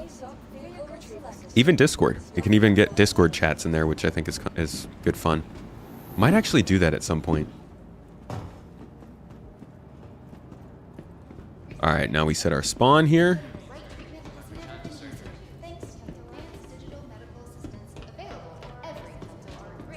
Am I Legatus? I don't even know what Legatus is. How many monies is Legatus? I can confirm no, I'm not. Because we haven't spent that much money, but I don't know how much it takes to reach that.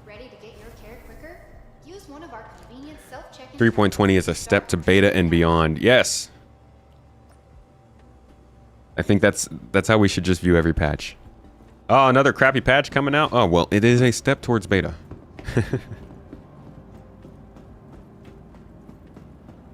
You've seen a chat or two where they had Twitch, YouTube, and Discord all bridged and it was organized chaos. I mean, if Discord pushed their stability a little bit further, that is a reasonable place to stream from, in my opinion. If you've got a big enough Discord community, you could just host your streams there. Oh, you're getting armor for me? You don't like my cool armor? Look at this awesome helmet that Frenchie got me. But yeah, I actually have nothing here. Met and played with a guy who backed in 2012, and that was crazy to you. It's been a long time. It's cool to see people who are still playing from back then, though. A lot of those people have taken a break and are waiting for the game to get significantly better. Like, if you backed back then and you've been gone, you're not going to come back for something like 3.18 or maybe not even 4.0. You're coming back for, like, beta. Oh, you have our org armor. That's actually very helpful because I just realized this is a this is a mission, I believe, and I don't have my org armor. Thank you, DJ.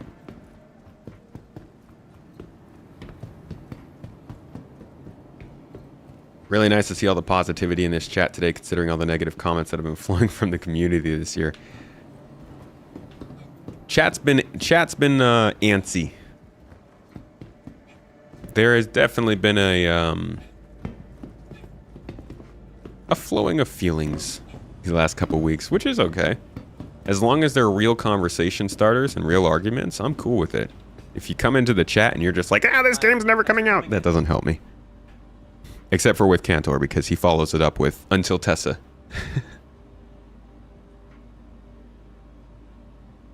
Let's see.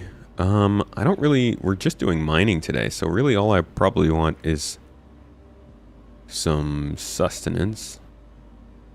So we get 10 bottles of the good juice. I think you're going to be happy with that. And med pens, I guess.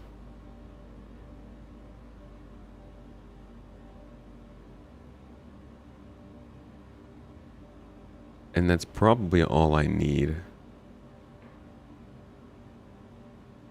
Could always use a couple sites.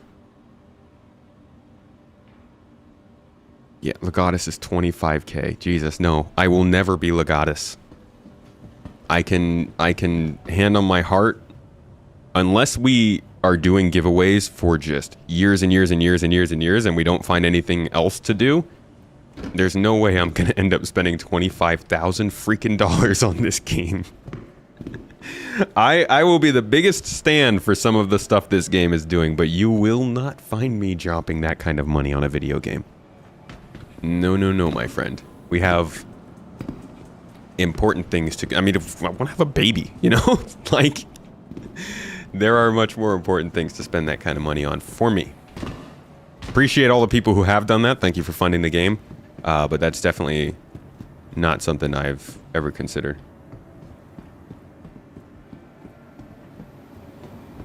Wait. DJ, what happened? Did you just fly back to ArcCorp? I thought you had the armor on you. Oh my gosh, I would have come with you.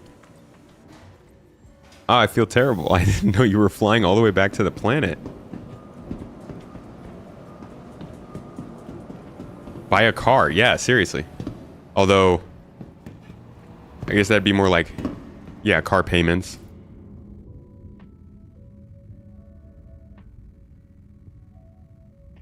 You're disappointed you can't convince a friend who is original backer but won't play until released?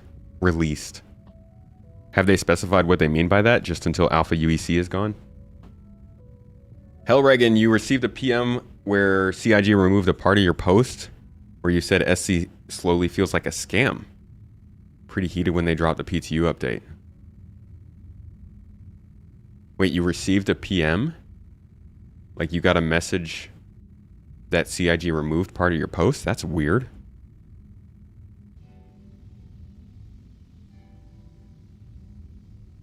Oh, you forgot it too? Okay, I don't feel as bad. Why have a baby when you can have ships? I mean, who's gonna fly the ships? Why else would I have a baby than for co-pilots? Right? I already got Mrs. Tomato in there. Now we just gotta get Baby Tomat. You can't convince your friends who already own it to play. That is a... that is a unique problem to have. Can I drink something? I'm gonna drink something, then get out in my ship and, like, fly around the station.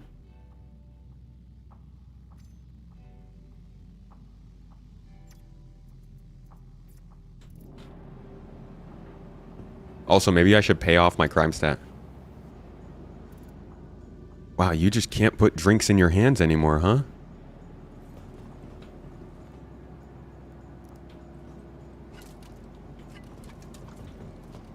How many kids? Enough to crew a javelin?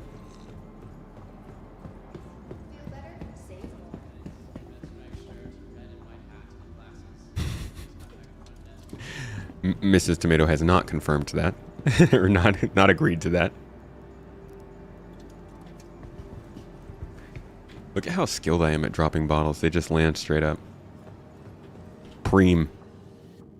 What a f***ing Chad. Can't convince yourself to play on live. A lot of nasty players. Nasty players.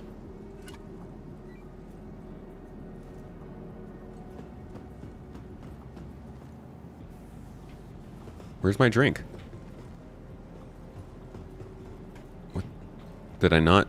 Didn't I just pick up a drink? What'd I do? Swallow it? I'm just wasting all of my food before we even get going.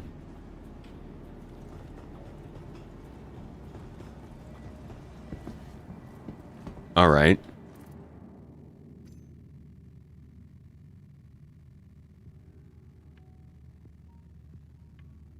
There it is.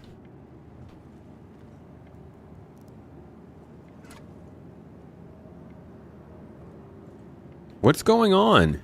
Why do I keep putting the bottle in my mouth and not drinking?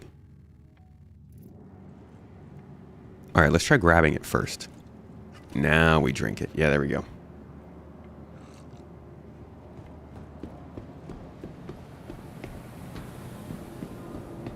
You can't convince yourself to play on live. I like that. I can't get my friend to play. I can't get myself to play.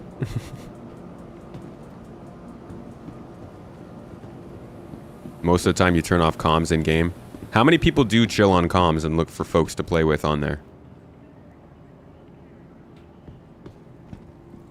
I think I have to go to the admin office to pay off my crime stat. Let's do that real quick.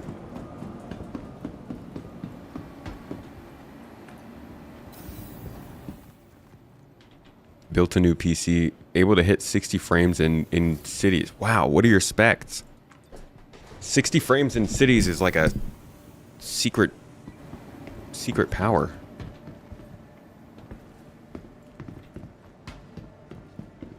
All right, where are one of these terminals?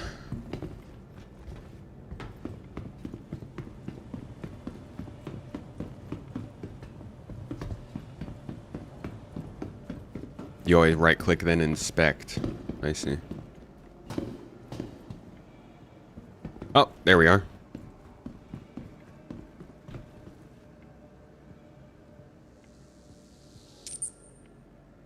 Not a big SC streamer like me. Not a big streamer.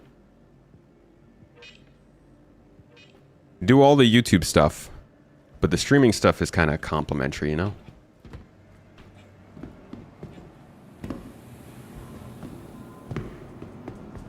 Consider the time when SC is the #1 game being played in retirement homes. Yeah! LAN parties! LAN parties! You just got a bunch of grandparents chilling around, like, smoking cigarettes, drinking booze, and, like, yelling at each other about who's supposed to be the engineer. God damn it, Martha! You were supposed to keep the shield generator online! You remind me of my grandson. What'd they send to you? Hey there, I'm reaching out in regards to your recent post. SC feels like a scam with this marketing stunt. While we welcome your feedback in Spectrum, we'd encourage that assertions of this nature towards staff and development were avoided going forward. With this in mind, the above portion of your post has now been removed. Wow. Really? Why would they remove that? Some in-game chats are more toxic than others. Agreed. They did say the 6-year reduction in birth rates was directly related to people's financial situation, if that is what we are referencing, all the baby talk. No, people were asking me if I was going to Legatus, 25k in game, and I was like, we got more important things.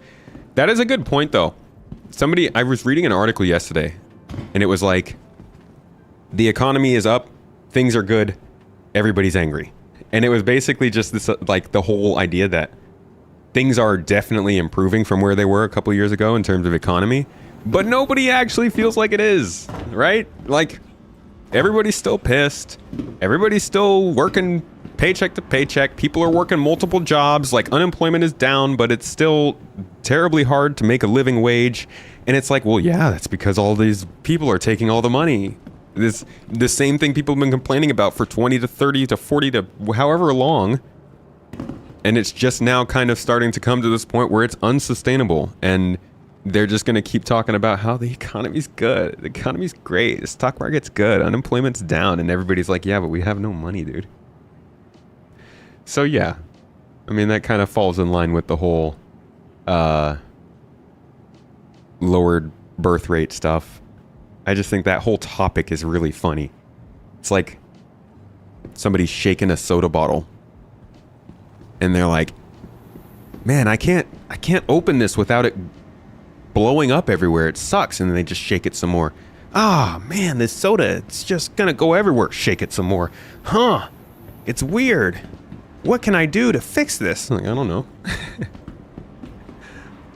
People buying too many ships on Star Citizen. Nonsense. My friend told me that buying ships in Star Citizen is spurring on the economy. And I need to do it for the health of the world.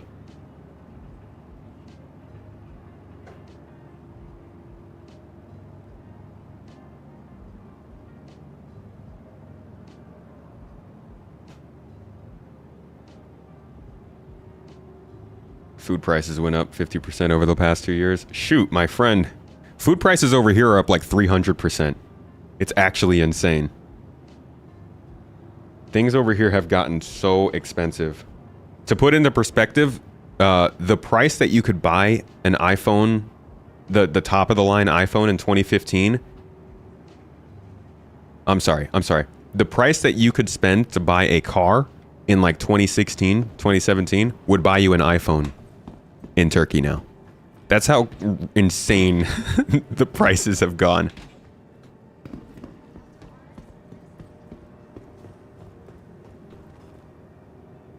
Locking down your GPU FPS keeps your system from overheating and overloading. Yeah, but it's my heater.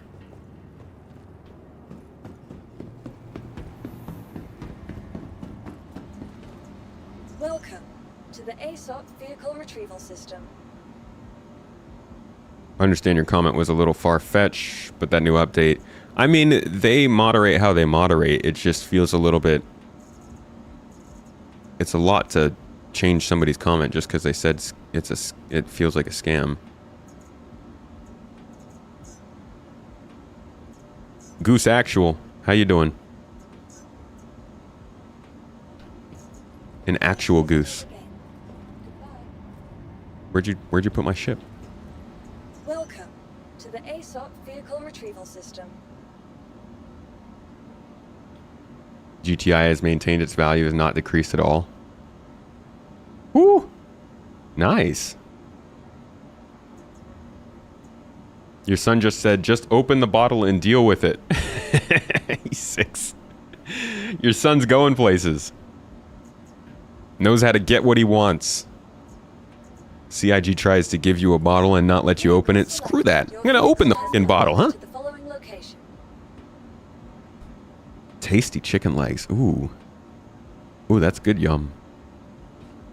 Look at all the birds coming in chat. We got a Goose Actual and we got tasty chicken legs at the same time. I'm blessed with dinner today. Glad to have you guys in here. Welcome to the live stream, where we try to do things coherently, but most of the time just kind of flander around for a couple hours. Your concierge, but for you it does not bother you if you have access to the PTU or not. The Battlebirds. Oh, that sounds like a squadron name. Yo, this ship looks so freaking cool. I love the 100 series.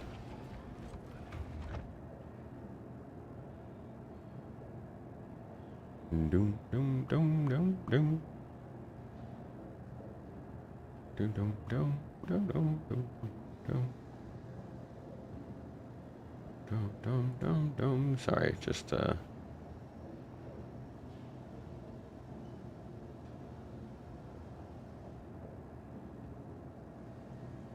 dum dum dum dum.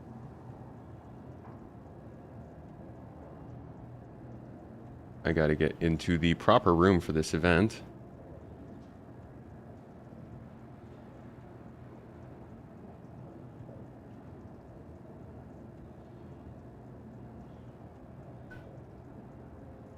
There we go.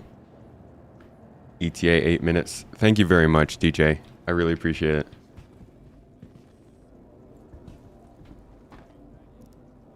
Gib 150R. Oh, that'd be cool. Yeah, this ship is really dope. This one was gifted by Fate Aki, member of the community. He's here in chat quite often. Blessed me though with one of the best starter ships in the game, and oh my god, it looks so good. I forgot how much I enjoyed the look of this ship. It's so clean. This is one of the ships that I'm hoping will be my daily transportation ships. Room for me, some valuable cargo, a bed to sleep in, a refinery so I don't have to pay, and a really, really nice design. I'm hoping I can have a 100 series always in my hangar going forward.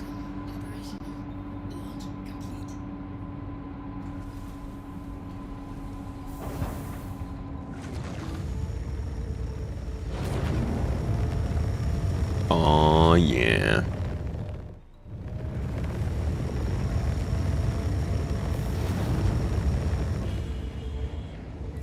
Thank you, and please visit again.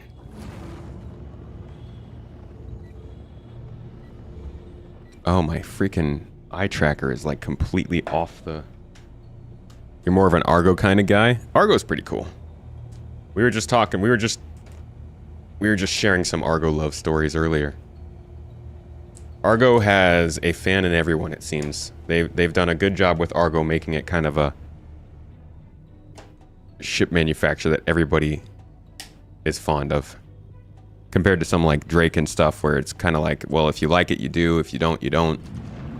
Argo seems to be on everyone's list.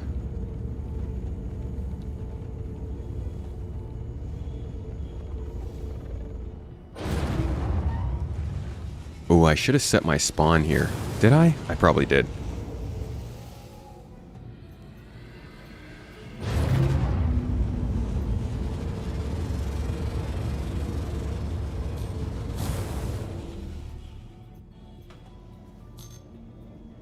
Too rich looking. It is very luxurious. The only one you like is the mole.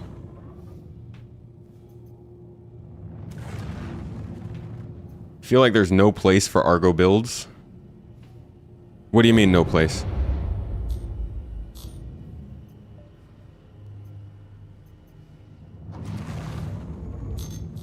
Interesting that people mostly like the mole. The mole is my least favorite Argo model. Besides maybe the MPUV. The SRV though and the Raft, to me, oh. Ooh. Oh.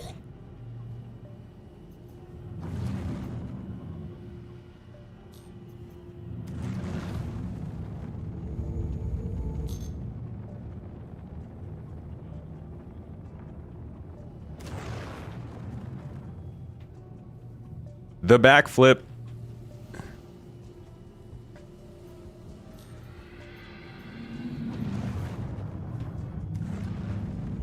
You want a Raft.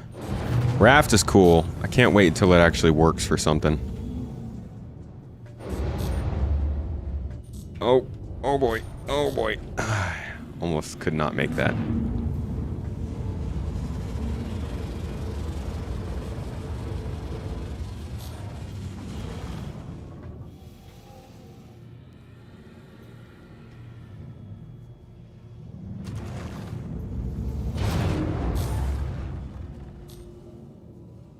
Vulture is Drake too.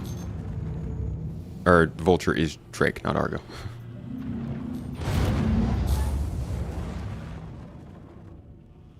Never saw the appeal of Argo, but you're also a Drake fanboy, so maybe your opinion doesn't count. No, everybody's opinion counts. Yeah, I think Argo does a really good job of nailing the kind of futuristic spaceship look while also looking like a construction or utility vehicle from nowadays. Pretty easy to not sympathize with it, but I guess relate to it.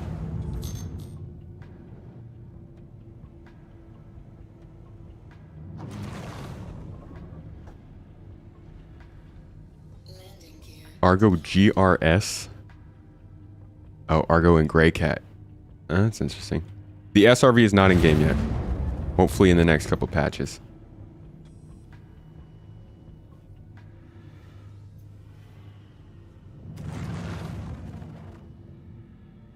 It's Cat Mom.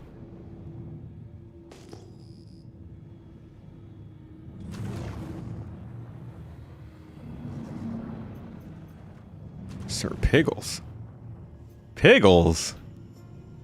What? Pickles is in game?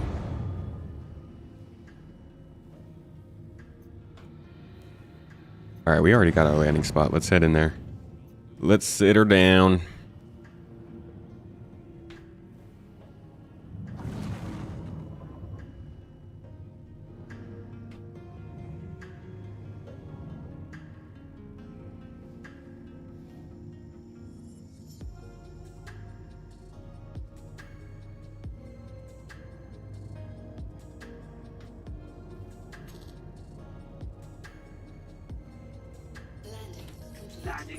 Yeah, next couple patches likely means next year.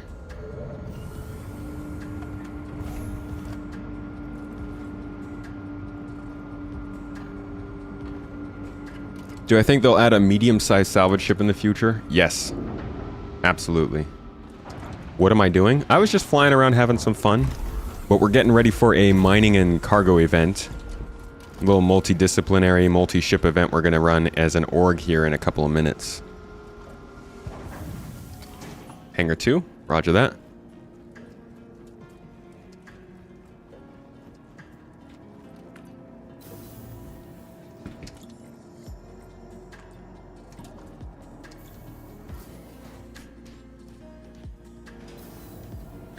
Content creators should get access to 3.20 right now.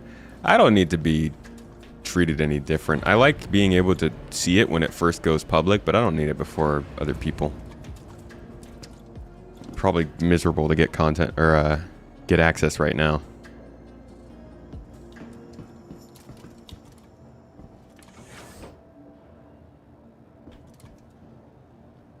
Hey DJ, Vehicle service. Hey, I brought you a drink in as a thanks.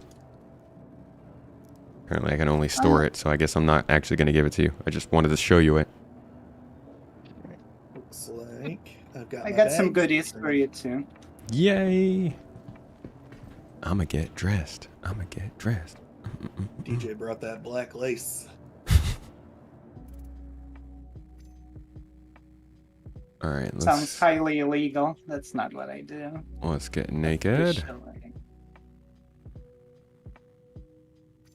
Oh, yeah, I guess black lace does sound like a drug. And the armor went nowhere, it seems. Oh, Hold on. Oh no. Oh no. Oh no, there it is. It's spawning. whoa! Yep. Armor It's pinata. Christmas.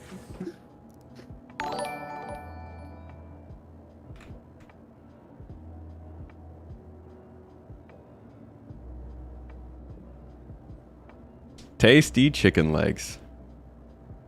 My friend, thank you for becoming a member over on YouTube. I hope you've been enjoying the stream, and if you didn't know, as a member on YouTube, you actually get access to all of the exclusive videos we have on the channel.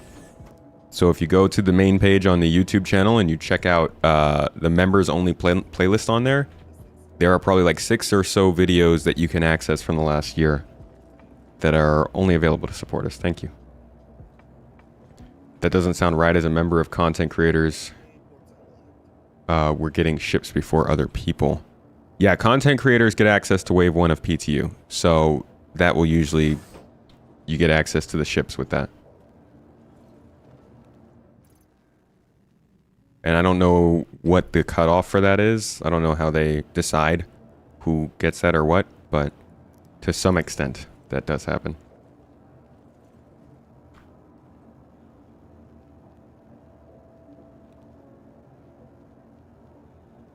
Please don't join on Frenchie because we're gonna be launching for video. So if you're in the server right now, you can pick up just go back to menu. So set it right unless you're helping. Gonna be so much more refreshing when players have to organize physical objects rather than these virtual inventory With us, markers. server, just Yeah, go back to menu. I want a closet. Down, say country, go back to main menu. Yeah, basically. Thank you for the armor, DJ. Sorry. You're welcome.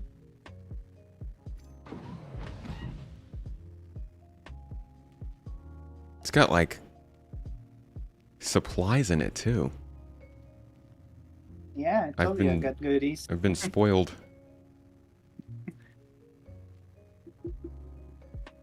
No medical though. I hope you brought your own. And guns. Yup.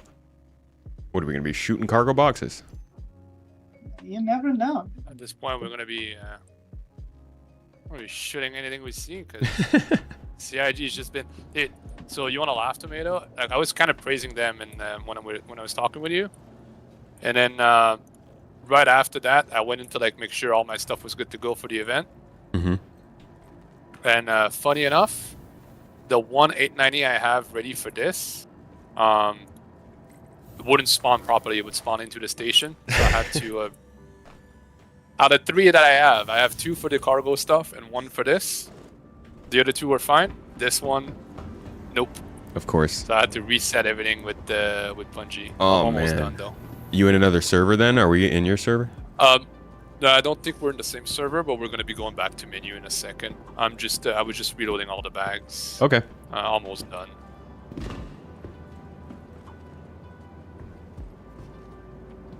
Punji is back. Resupply of coffee is on its way. Yeah, I only got a few bags to get off your ship, Punchy, then you'll be good to go. Excellent. And we're going to be fully restocking these bags as well, like what in the hangar and stuff, right? Yeah. Yeah, Okay. restock them in the hangar, and then they should be good. Let me know when I'm good to blast off. I'll let you know. It should be pretty soon. Ready to go. There we go. And I just gotta quickly... Hello, Grand Rapids. What's up, Don? How you doing?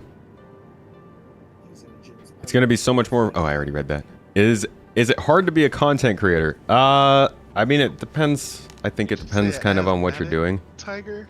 Yes. I definitely. Yeah, it depends on how you take it. I mean, this is hard. What we do, I would say making content consistently for Star Citizen is hard. Because Star Citizen does not have a consistent audience, you know? And there's probably not that many games that actually do. Like, you could probably name the number of games on 2, maybe 3 hands that people will constantly have content to create and have an audience there for it. The good thing about making content for Star Citizen is there's always something to talk about because we're following the development, right? Not just playing the game. You can talk about everything that goes into making it. But then at the same time, there are huge swings of interest in the audience to the point where I don't even like sometimes making a video about Star Citizen is good enough. Other times, like this summer, some of the best videos I feel like I've made will fall completely flat. And that is very difficult to deal with. It's hard to compartmentalize it. Because unlike my traditional job before where I would do work and that work would be dependent on so many different factors. Like I might write up an engineering drawing for an HVAC layout, send that into them. They have maybe some feedback for me, but at the same time, they'd also be maybe working with another engineer who's doing the VRF or the air side of that same thing. Like there's a lot that goes into a job, right? But when you're doing the content creation, especially if you're doing it like one video a week or something, or one video a month, basically everything that you think of your job gets concentrated into that one video. So you put that video out, you put all your time into it, it flops. You kind of have to shrug that off and be like, hey, it's not the video, right? It's something else you have to figure out. And that on top of like the time management and stuff, it can get difficult. Yeah. I think the hardest part is making yourself do all the work you need to do, right? Being your own boss, which is something that everybody deals with starting a business. Wonder if you could live off of making SC content. That's what we do. Hell, Reagan, me and Mrs. Tomato, this is our only income. Everything from Star Citizen, basically, covering Star Citizen and I guess now Starfield and Star Wars. The different games that I cover are what make our income. So that's part of why we're not living in California just yet, and something we've been working towards for a while. But we do live in Turkey off of it. You keep getting Wave 1 emails every time a patch is released. You gave it a try once. Everybody was stuck in the elevator. Never again. Yeah, that sounds like Wave 1.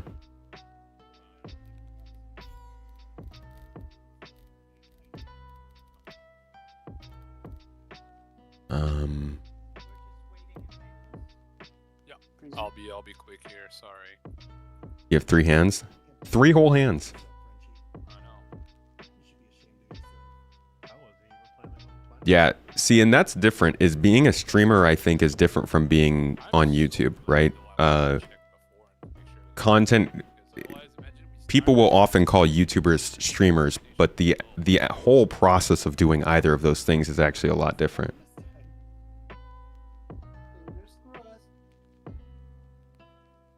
How did the podcast with the pilot go? And when does it release? I like the quotes. Sounds like you're talking about Star Citizen. Podcast will be out on Monday, and I think it went pretty well. I didn't get him to give up any good information about the game, but we had great talks and got a lot of opinions out of him. Does that work? Hellregan, thank you for being here. Thanks for watching. As Mrs. T said, full-time tomatoes.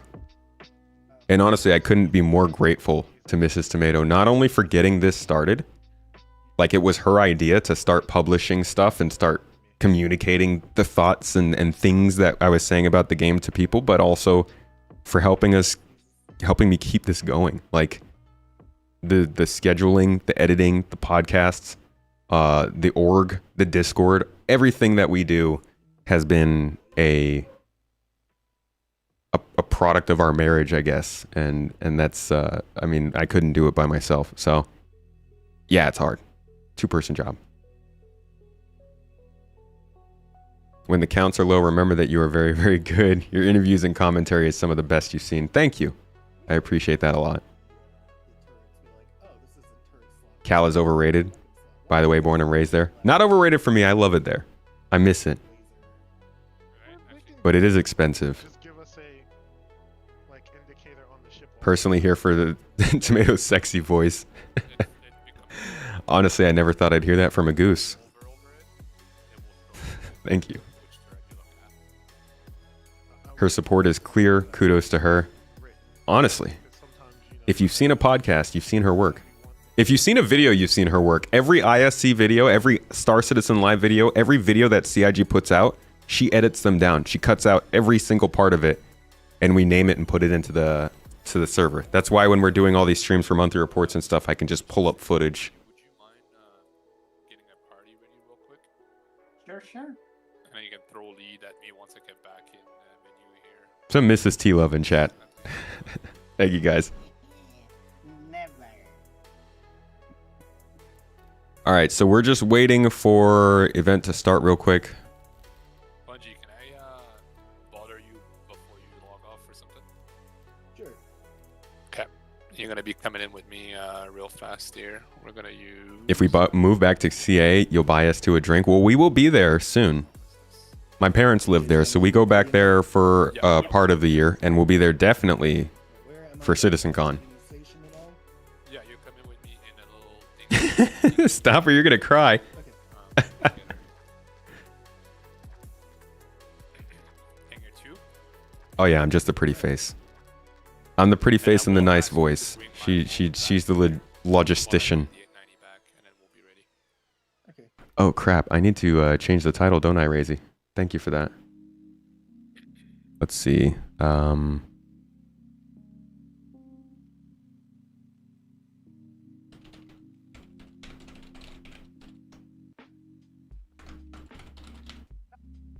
Cute. It's been so long since I've been in the back of one of these. Alright. What the? You sent me a thing and then I left? Right. All right. The Let me doors- change up the YouTube title as well. Not in my party anymore, I think. Give me a sec. Right. Well, I see your party marker. Huh. How's that? Bungie, just grab the invite so you'll. Oh, I invite did. failed. Oh, I guess I shouldn't change the YouTube one since that's going to be sticking around. Mine said I accepted, and then it was like you left the party, and then you joined the party, and I was like, okay. Yep, I there can we go. see you at least. Okay, got a party invite again. Okay, he came in. Yeah, it sent it twice. This is also like making content for Star Citizen is. Who didn't get an invite yet? Country? I don't know how to put into words how great it is. I was never I never wanted to be a YouTuber growing up or anything like that, so I didn't have a plan for this. It was just kind of like, I've always loved video games. Hardcore video game fan. I've got a giant Halo tattoo on my arm.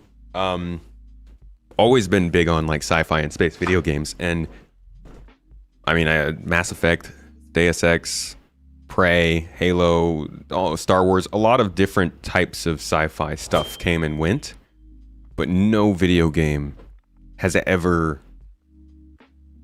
interested me like Star Citizen. Like, not even close.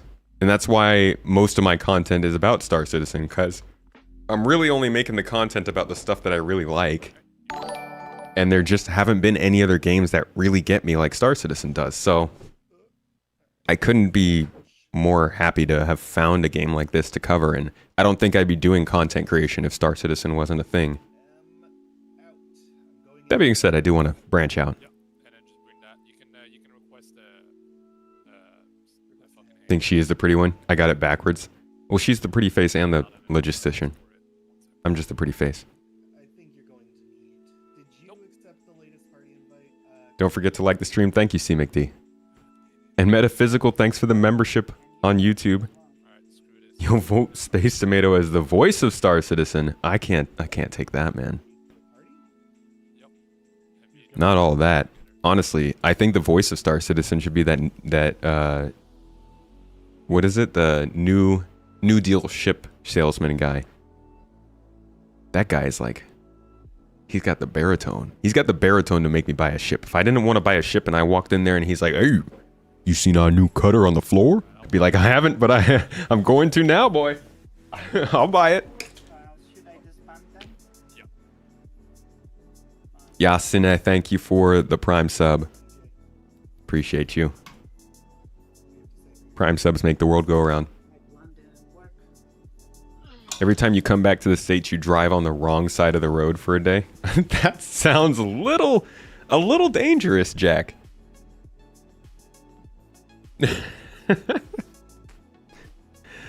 It's probably safe to say Tomato married up. Well, she is better than me at Mortal Kombat, so I do tend to err on that side.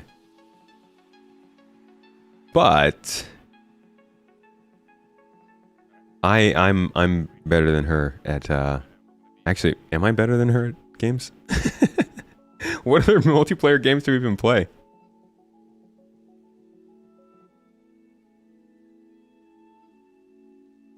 It Takes Two is not competitive.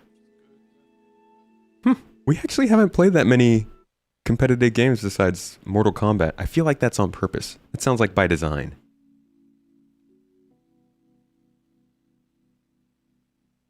Oh, Astropub's a great voice for SC. I feel like he's really gonna take the lore and run with it. I hope he's able to continue doing what he does with lore, because that's gonna blow up. Star Citizen's lore is gonna blow up if this game goes well.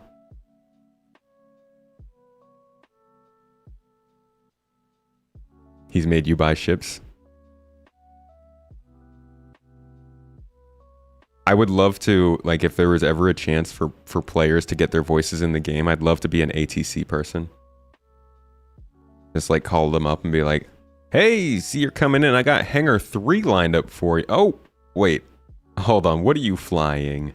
Never mind. You go ahead and park out back. I'll get you a ferry. Once we get Mrs. Tomato some training, she'll be outgunning me in SC. Oh, definitely. I mean, she's gonna be running those Rotten Tomatoes, so I'm sure she's gonna have a lot more combat skills than I do. I'm the explorer, okay? I find the cool things. A couple that games together stays together, especially when you have Game Pass. She actually just finished Red Dead Redemption 2 yesterday, and I think she might become a content creator after that one. I've never seen her get that emotional from media, from a game, and it was fun to see. It's an amazing game. They did a really good job with that.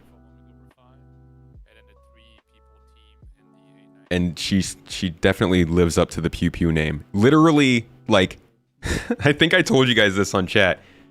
No, don't rebag it. She will be walking down the street in Red Dead Redemption 2, and they'll have like these random NPCs, you know, they'll say something, right, just to get you kind of interested, make you think they're interacting with you. They'll say something like, hey, watch your side of the road, and she will turn around and shoot them in the face.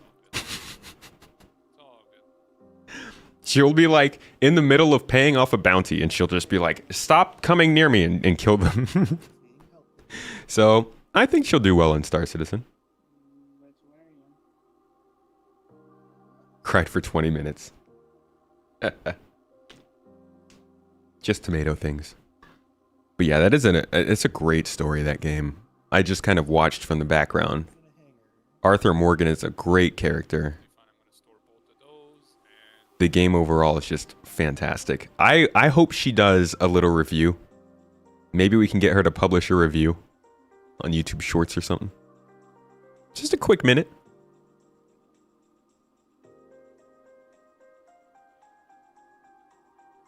Went out with the highest honor one can have, shooting people.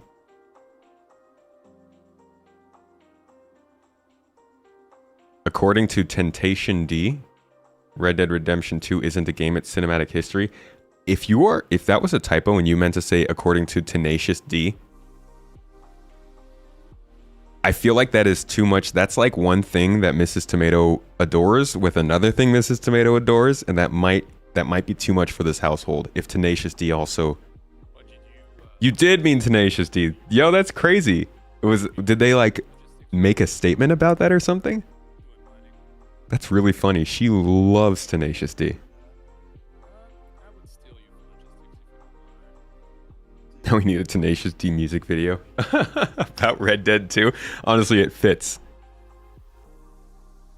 Everything that Jack Black says is facts. What a cool guy.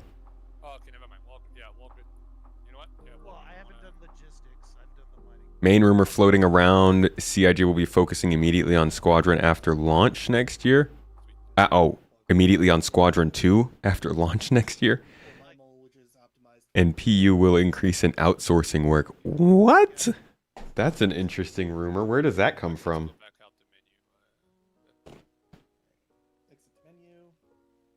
Where does that come from?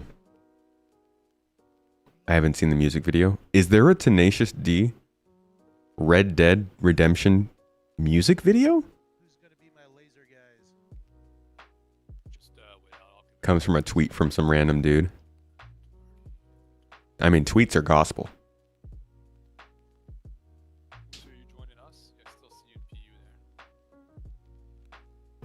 I think I need a... Hey, do I need another party invite?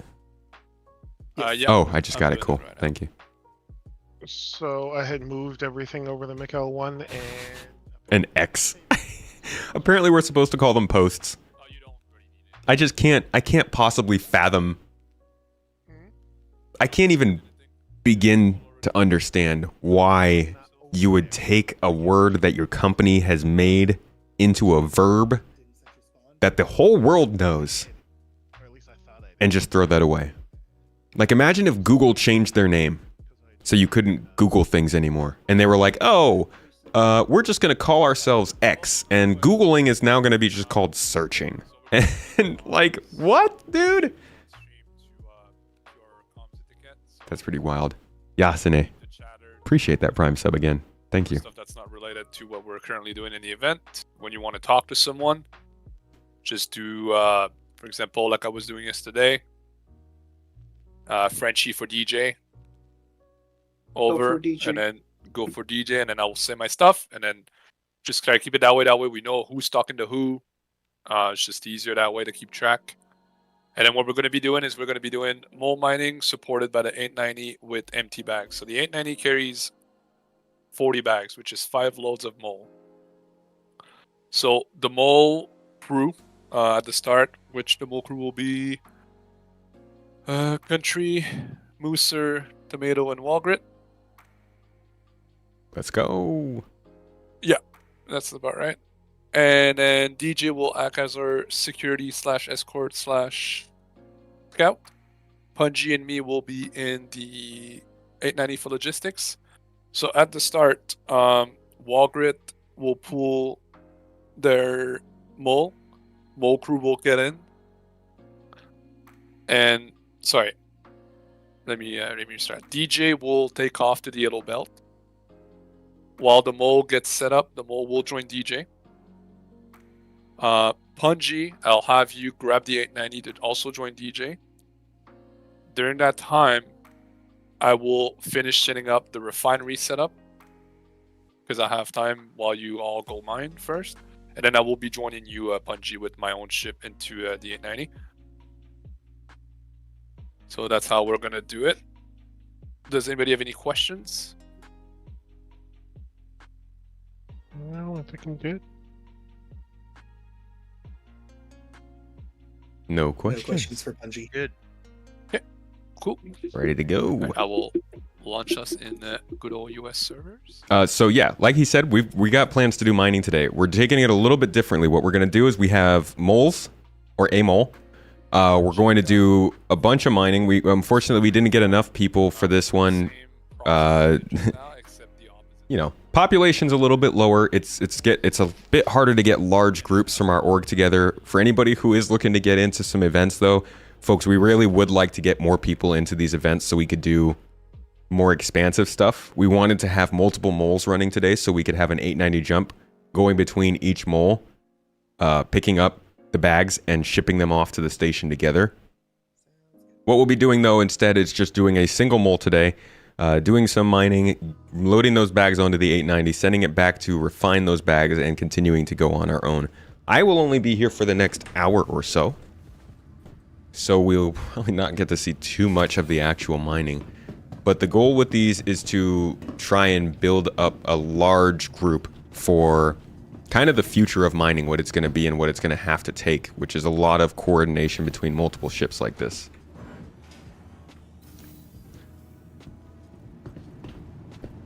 Hey, man, I didn't say that. I didn't say your boy can't do what he did with Twitter. He could do whatever he wants, and I won't even say that's because he's rich or whatever. I don't give a f how much money he has. He owns the company. He could do what he wants. I just think it's wild.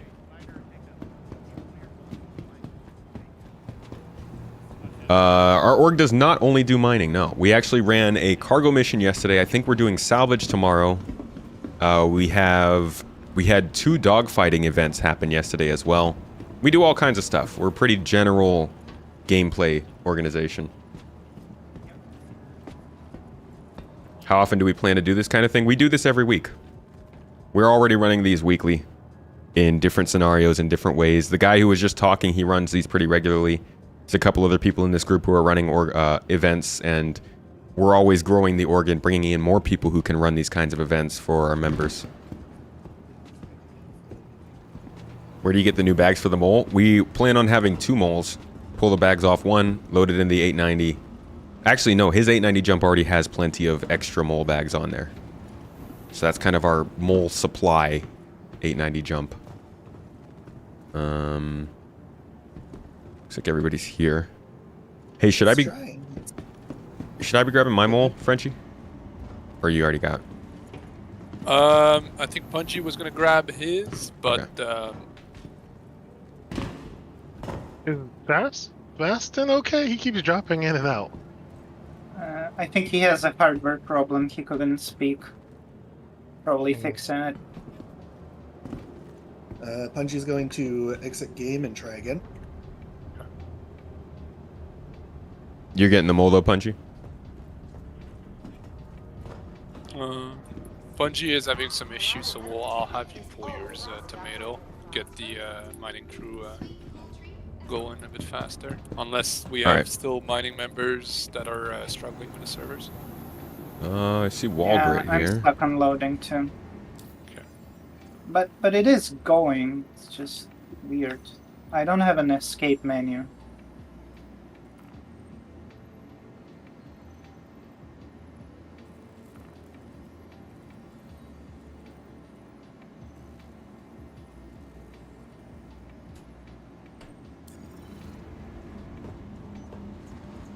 Welcome to the ASOP vehicle So retrieval Wald and system. Mole Crew, Country and Moose, who wants to be Center Vehicle Laser selected. and Your vehicle has been Colin delivered to the Power following and stuff. location.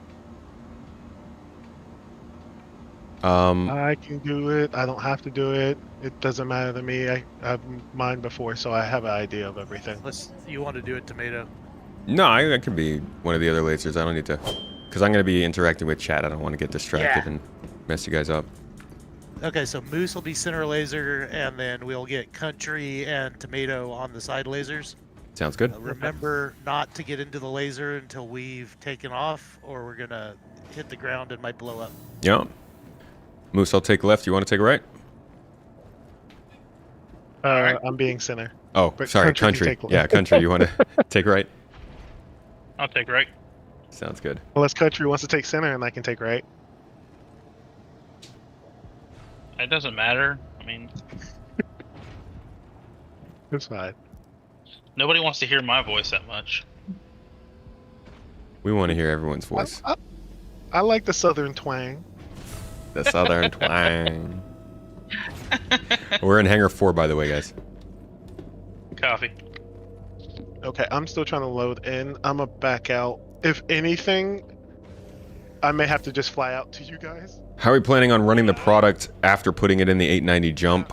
You can refine, I believe, straight from the 890. I don't think it has to be in a mole, Yes. if I'm not mistaken. Maybe it does though, and they might have a mole at the space station planned to receive the bags. So long for me too.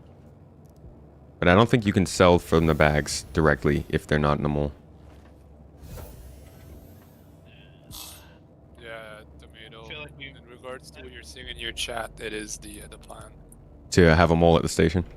Yeah, I tried to refine out of an 890, but that does not work. It sees it, but it doesn't see that it has stuff inside of it. Ah. Oh, come on. We like, oh gosh, those kinds of things. Yep. I wish we knew what the blockers were for that stuff. I wish upon a star. Oh, Tomato, can you click all doors or something? Okay, there, never mind. The elevator's coming now. Just Frenchie, getting are us you in all. server? Yeah, I am in server. I don't have your marker. Which hangar should I go to, or docking port? It's going to be on a pad, and it's on pad. You do hate how when you get 3 notifications from X, it looks like you have a porn site up. Does it really? It shows 3 X's on your notification bar? That's funny. Hello, Russia. 3 of the 4 of us are on board. Need a Quantanium scout and a light fighter? Not this time. We got a scout with us. Thank you, though. We're gonna, so since DJ's still loading in, what you can do is set your. All right, so I am not flying. I just wanted to get this thing all prepped for our pilot, I'm at Walgrit, and it looks like we're just waiting for Mooser to hop in game, and then we will be ready to go. Around 39 million kilometer away. Why don't we put some bottles on the table? DJ is in. If Oh, you okay. don't mind, I'm going to allow them to get out their Yep. hands just so that That's there's fine. less issues. Nope, that's cool. 890 takes a while. That's cool. Let's take a couple of these.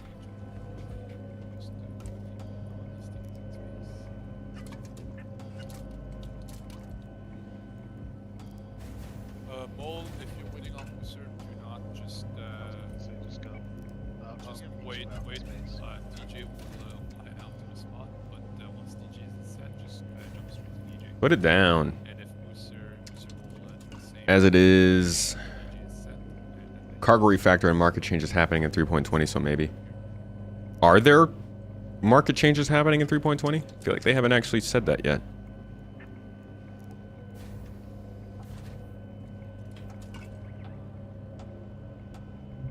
Wish you had one more friend who owned this game. It's fun with 2 people, it just gets limiting sometimes. Do you guys want, like, to have a... I guess I understand. If you have, like, close friends that you play with, it's not as fun to bring some random person into that group. We left Mooser. No, stop. Thank you, and please visit again. See if we'll let you jump onto the table next time and place them down. Ooh, that's a good call. I'll check that right now. It's a much easier process. Cargo market changes were mentioned by devs. Did they say to what extent? What they might mean by that? Is a no-cog backpack in the docking port access full of cruise. Oh, almost got it. Went on the chair. DNA also has a nice Yes, we live in Turkey, Stack Overflow. medical bay as well in case, worst case.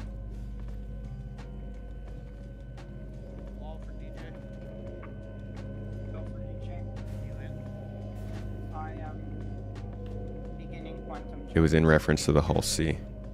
Yeah, I'd be interested in knowing how far those go.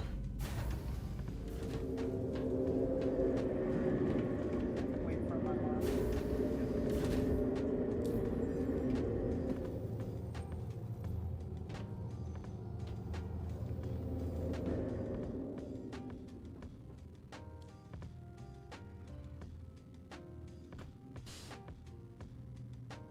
Try to find it.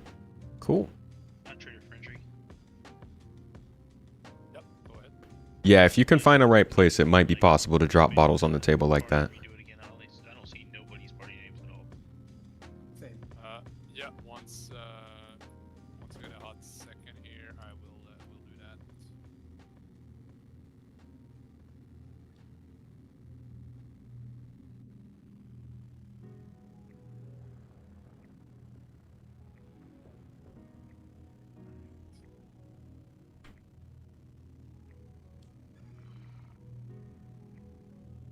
With the crew. Dang it, camera. Give me a good angle. As you guys know, they always throw things into each patch they don't talk about till later. Yes. Yes, they do.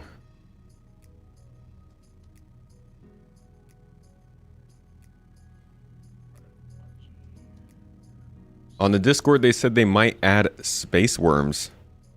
I hope they're cave worms to make cave mining more interesting. On what Discord? I feel like we're getting a lot of leak news in chat today. Was there like some big drop of things?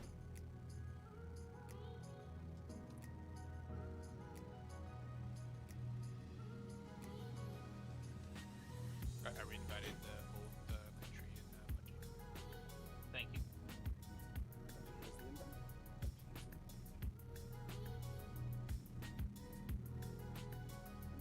GC's party markers. Is DJ on location? I just got a second party invite. I don't think DJ not set yet. Yeah, I don't know about the whole outsourcing of Star Citizen bit. That's a weird...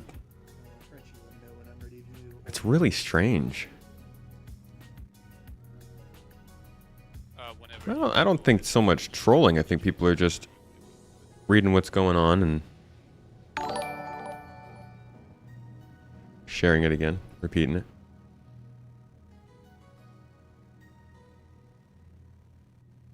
Crazy, thanks for the sub. Did you gift them one of those out? Nice. Congrats to... Oh, Tech Zero! Dope. Tech Zero should have a sub for sure. What a move, that's a bit of a distance. Yeah, California to Turkey, it's a fun flight, I'll tell you that. Oh boy, super exciting.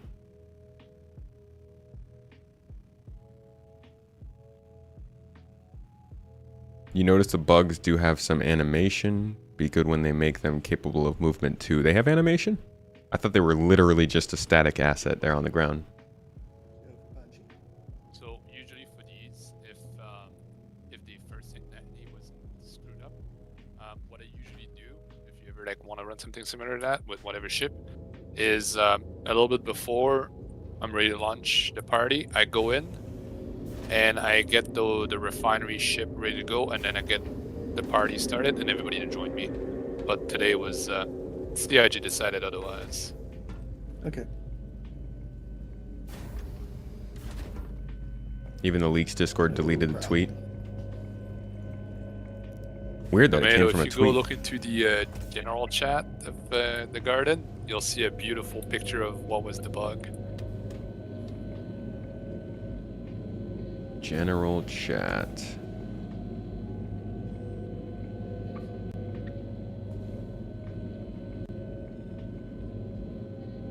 Oh, yeah, I see that. Yeah. Oh, that's rough. Yeah. That's gonna And make it was- hard. And I was through every servers I've tried multiple times of storing and all that.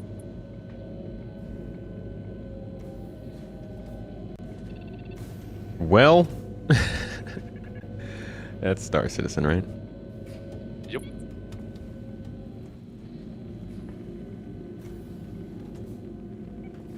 How do they sell the cargo? We have to get it back onto another mole at the space station to sell it. Or we're gonna refine it rather than sell it.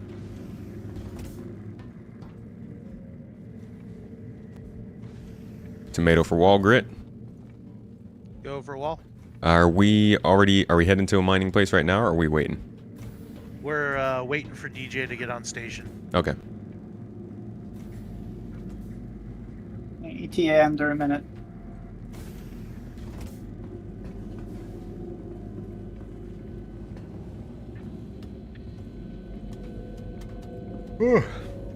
Yeah, Squadron 42 is his baby. Just a bit surprising that there wouldn't be enough people working on the PU that they would need to outsource work. I mean, there's so little information there. Like, for all we know, that could mean that 80% of people are working on Squadron 42 Part 1 right now.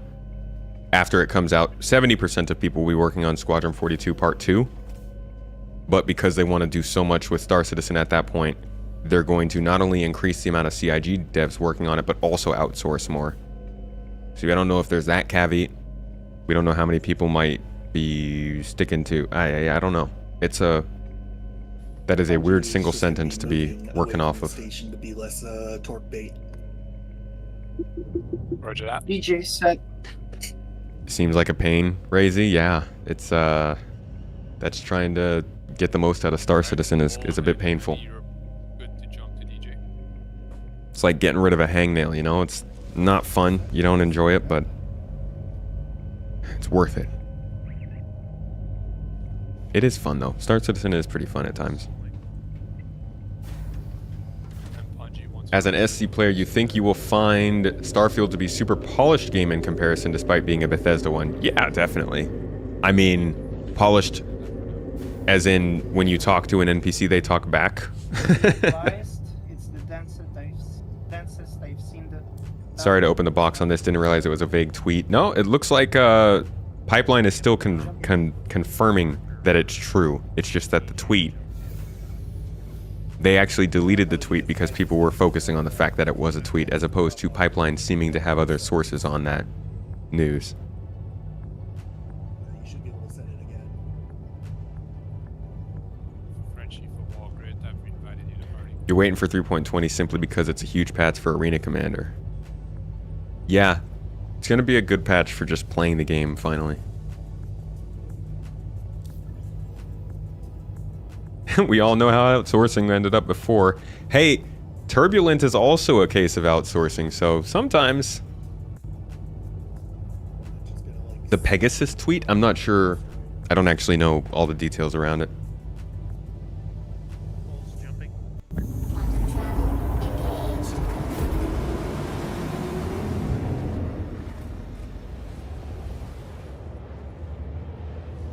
We's on the way.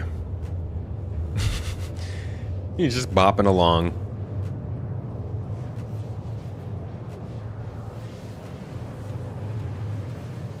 Looks like he's just listening to some music.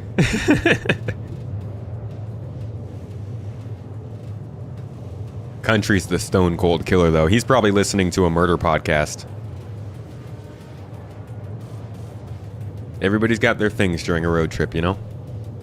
For us, for me and Mrs. T, we jump. We'll go from like straight up murder podcast, terrible serial killing podcast, to Pod Save America political commentary, to things you should know, weird facts about things. We even listened to, for those who didn't know, Callisto Protocol, that horror space game that came out last year, or maybe it was early this year. They actually released a multi-part cinematic, like very immersive podcast around Callisto Protocol. It's kind of a horror-based podcast, and it has, oh god, what's her name? Brienne of Tarth. What's her actress's name? Man, she's in Sandman. She's in Game of Thrones. I don't remember what her name is right now for some reason, but she's the main character, and it's really well done. But we just jump back and forth between a ton of podcasts. Yeah, Gwendolyn Christie, thank you. That's it. Go for Mole. Team Once Gwendolyn. we get the belt, we're gonna be going anti-sunward in the direction of Mike Protect. Do any of the We'll have co-pilot controls rock- work? You could probably shift around your power and stuff. Yeah, my mole has a slow drive in it. Right, and we are not embedded in an asteroid. This is good news. Beautiful. Try Up and Vanished podcast. Okay, Ooh, I see a I'll write that down. I'm gonna park we got this. a nice list of things Frenchie to almost done the refinery setup. continue getting to. What do you guys use for podcasts? I use Pocket Casts. I believe she's on Spotify. We also listen. I listen to Capital Isn't sometimes. That's a good one. What's Good Games has a good podcast. Behind the Bastards is a pretty interesting one. Unexplainable. Myths and Legends was pretty good. That's a bunch of folklore. Pod Against the Machine, that's my sister's podcast, if anybody's looking for a Pathfinder podcast to get into. They publish weekly, and it's pretty good. People like it.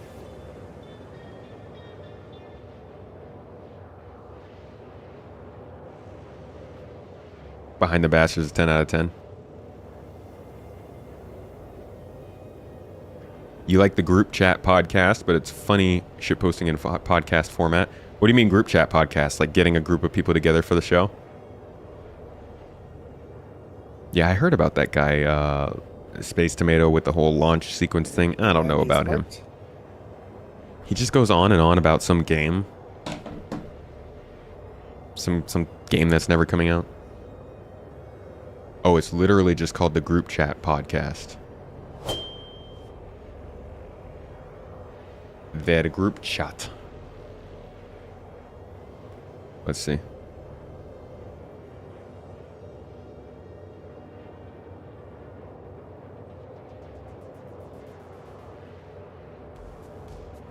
It's like a news pod.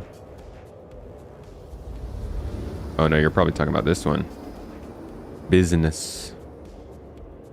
Yeah, this sounds more like what you're talking about. Cool. Just making memes. We have arrived. Let's go get to our laser. Let's crack some rocks, folks. Hey, there it is. Pod Against the Machine, folks. If you like D&D or Pathfinder, my sister hosts a lovely multi-person podcast. They actually have a Discord server and all that jazz. But check that out. It's pretty good. Any good ship suggestions? You and a friend really need a cheap ship with like a turret or something. The Aurora gets kind of cramped. Really only good for security missions. I would say if you really want a good ship for you and your friend, you guys should save up for a Cutlass Black.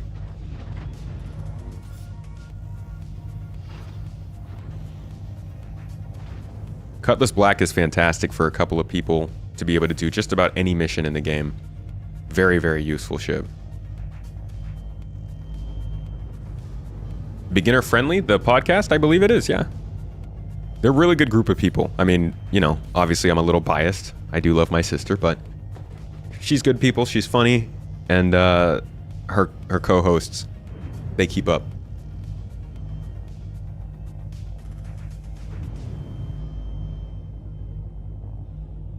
Argo Cargo is better. It's a two-person ship. Yeah, Argo Cargo for bounty hunting, why not? Bounty hunting, exploring, raiding bases. Argo Cargo. Just stop by to say what a cool vegetable you are. Keep all the good work up. Love your retrospective long format vids on YouTube. Thanks for watching. They are a blast to make.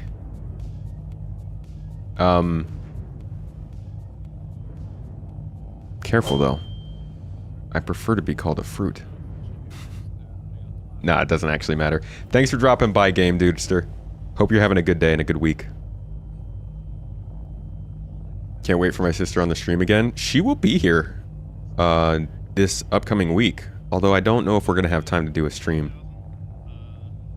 Maybe when we're back in California. You love Pathfinder and hope to convert a few friends over from D&D. Well, if they need a podcast to help convert them, Tell them to check that out. Quantanium, we only want the Agricium then. So let's go try to What craft. are the odds? I apologize, not Quantanium, quartz. I'm sorry, 47 Yeah. quartz. So no Uh, quartz. Yeah, break it. Just only focus on grabbing the Agricium. 10-4. Country good? wall grip, back up, please. So we're grabbing the main minerals, basically. So gold, Bexolite, Festonite, Taranite, Agricium, All right, slowly increase in. Laranite. I'll take. Tomato for Frenchie, isn't Agricium pretty low on the list? It's still above Festonite. I think Festonite is the lowest one. It's just below it, but it's still in the 2K range. Better than Beryl, but below Hephaestonite. Slowly. I'll tell you when we'll try and get us an optimal. So I'm trying to keep moving forward.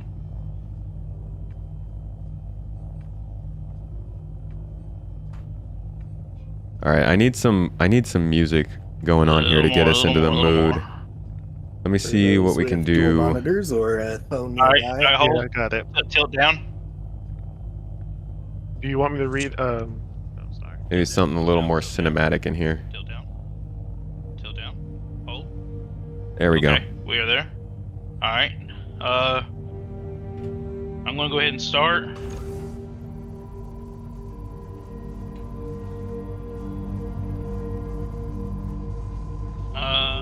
Let's see here. All right, I'll add in my laser. Copy. Might actually be better for me to go to the other side. I think the other laser has a optimum on there. Yeah, I do not have my optimum window is very small. You're moving closer and closer. Argret, you need to back up just a little bit. All right, switching seats. Optimum is an active module, right? Mooser, are you heading out of here? I think it's passive. Yeah, grabbing the ship Can you now. can you take me there? My sub is bugged. I can't pull anything out anymore. Okay. Hangar 1. Are you outside? I'm with you. I'm beside you. I'm just gonna get dressed. Okay. All right, you're good. You're good, Waldrop. I think I'm definitely going to focus on building these moles out with one laser focusing on optimum and the other one focusing on power, and then the middle one. You saying I want? Negative. Optimum modules are active modules, so they're consumables. Sure. Can you not worry about that gown and just let's get out of here?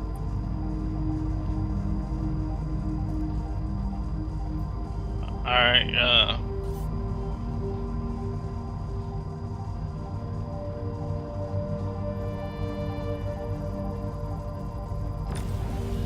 Go ahead. Go ahead, Tomato. Yeah, it helped a little Doesn't bit. give us much of a win. Yeah, just a little bit though. All right, I'm gonna open go. up for you. I'm gonna go up to 50%. Roger. Are you at 100? Yes. Okay, let me see if I can even. I'll throw on the optimum once we get closer.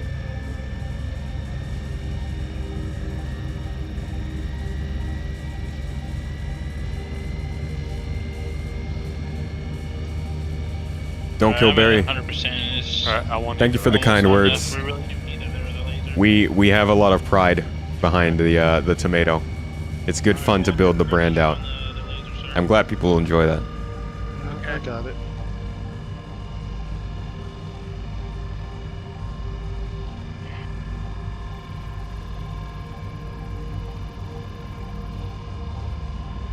It's interesting. The other chair, the other laser, the focus module didn't seem to be expanding our window. Yeah, it's not. There's, Tomato, go ahead and drop down to like 50% because if that way when he hits it, it was to shoot up real fast. Roger that at 50. Seen this setup where low rocks are all green zone, but you can bust larger rocks like that? Yeah, when you like have all the modules set up in the right lasers.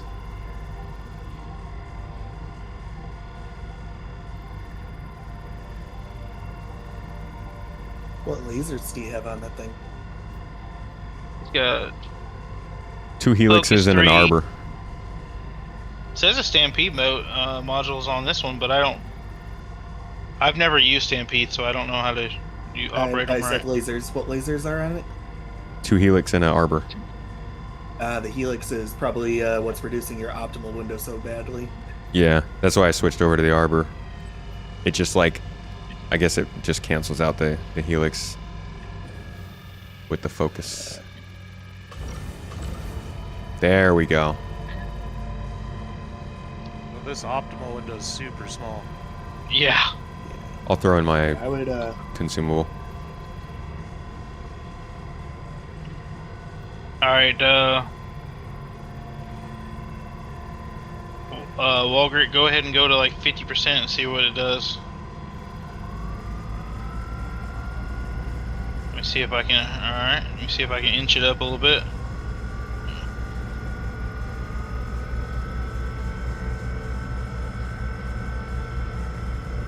Alright, Tomato, go ahead and increase to 70%. Walgrit, 70%, please.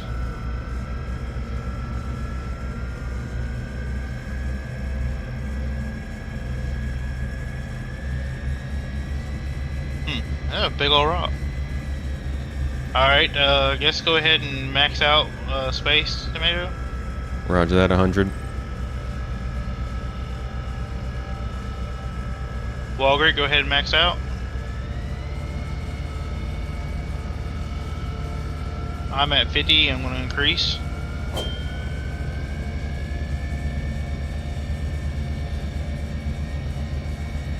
$80, 90,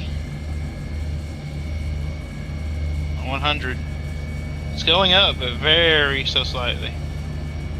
Go ahead and use your stampede. How do That'll I give us a little activate boost. Alt, and then whatever slot it's in, 1, 2, or 3.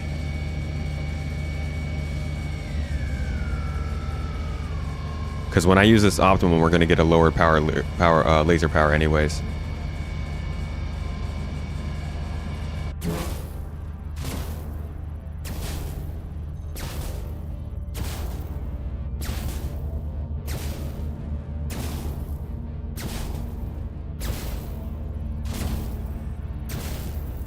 Alright, activating optimum in 3, 2, 1.5, 1. 3/4. There we go. Oh, what the heck? Oh, Whoa, we just lagged a oh. lot. Back up, back up, back up, back up, back up. Yeah. Oh my god. Aye. Yeah, that was. It was just like jumped out of nowhere, didn't it? Yeah. That was wild. Like I wasn't even hardly increasing anything, and it just. Oh.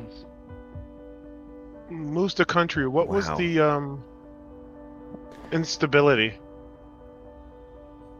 At that time, well, we've broke the rock now. I did not notice at that time. Dang. Definitely wasn't Right now, unstable enough to do that. Yeah. Yeah, there's an instability bug right now. Let's see.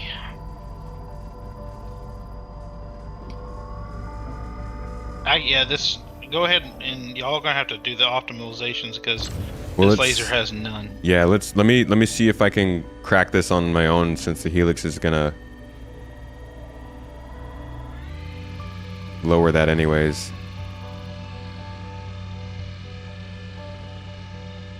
No, I'm gonna need another helix on this. I think we're gonna need them all with a different loadout. Yeah. Well, we lost all our components anyways. Yeah. Frenchie, should I take the Suicide Express and go grab my mall? Yeah. DJ, would you like to come over to the 890 so we don't lose it? I'm in there. You're in here? I don't Yep. see your marker. That's my lowest setting I'm too. letting Every time I out of touch right it. now. Yeah, you're gonna have to tap it. I don't know if it's gonna work. I'm in the 890. Not with the way that Alright. it's acting right now. See, look You at that. skipping? Yeah. Hold on. This mole's hella jacked.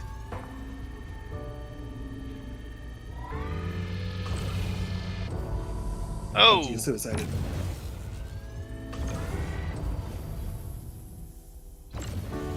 Yeah, it's just not enough optimal window to do this part right here. Bungie, when you get back, can you bring me a helmet and a tractor beam? Because the game decided to not booster. I put my full armor on, so I am now without an armor.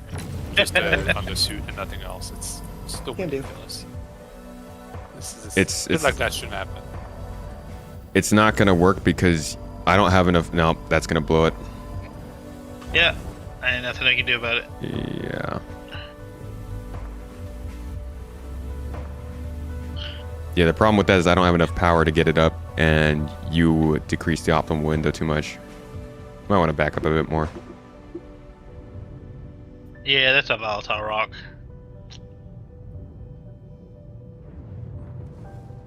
I have my mullet set up for pretty much being fully optimal.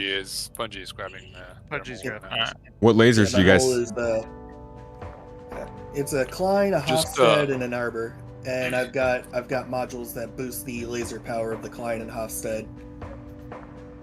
Yeah, I use 3 Hofstad's, focus modules, and Stampedes. Okay. I would have done that, which it gives you a. Well, I don't do active modules, but yeah, the Hofstads would give you a really good optimal window. So far, I haven't found a rock with that if all 3 lasers are on it, it's not full green zone. So. Jack, this is not a normal crew that we mine with, so we're all just kind of throwing in here together. I've never mined with our power laser before, so we're just kind of learning here. It's completely scratched up real bad since we blew up. I can hardly see anything out of it. It's an interesting little aspect to the. There it goes. Alright, Frenchie, I am at the refinery deck grabbing your helmet. Only the tractor beam, honestly, will be. I forgot I can just backspace myself into the 890 and get the undersuit and helmet. I just need a tractor beam, really. 100% right there. Yeah, we're too far now. Can you pull up Walgert? Thank you. So you guys stay away from Helix now? Generally, yeah. I find it's not worth the extra power for how badly it reduces the green zone. I use one on a Prospector, but I also have a Hofstede that I switch depending. Moose to Mole, I lost all of your guys' markers for whatever reason. Frenchie, can you kick me and re-add? Yep. I don't think I'm collecting. I think I'm too far away. Check if you still have bugs on. Yeah, because if you blew up, you might have lost the bags. We have bags. Okay. Do you need closer?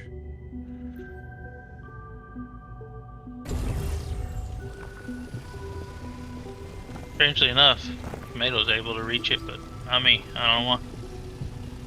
Why do it shows me Tomato in all 40-something million kilometers away from me? You guys are not in the sun, right? No. We are not. I don't think we are. I think it did the same thing to me. Alright, we're gonna do... But when you re-added me, I... Alright, yeah, let's move back up on this rock. Who's piloting? Walgert, you in the pilot seat?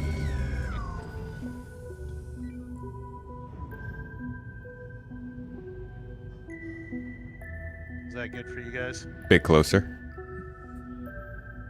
Let me try to. Tomato, I'm gonna try to go to the other side. The whole crew, I re-invited everybody to the party. A little bit closer.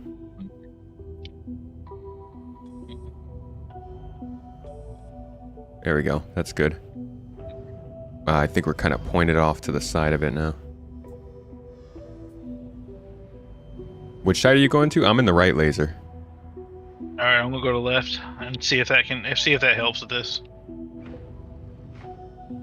Bungie to Frenchie. Yep, go ahead.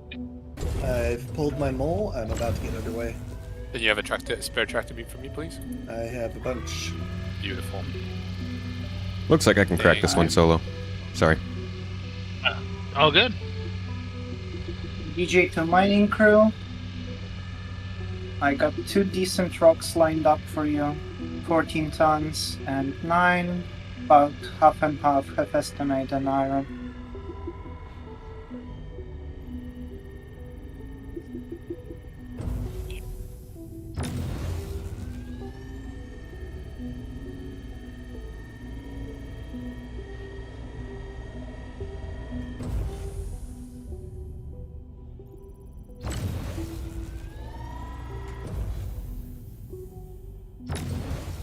God, it is so, like, the mining laser power bar is so jumpy.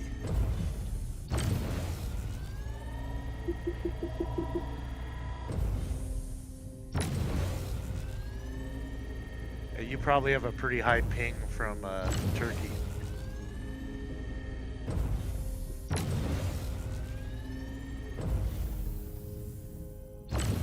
You're managing very well. No, the Helix is what it gives you. That's basically how it runs on the Prospector as well. It's very jumpy and very small window.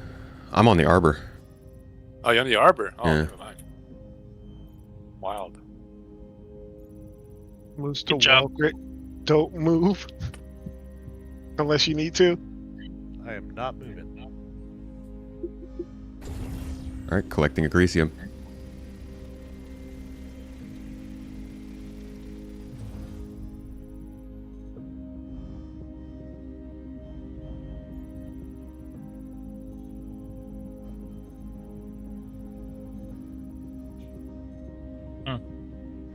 Not working for me in this turret at all. Like that rock you're beaming on doesn't even show up for me. Yeah, I think we probably took enough damage to mess up the lasers a bit.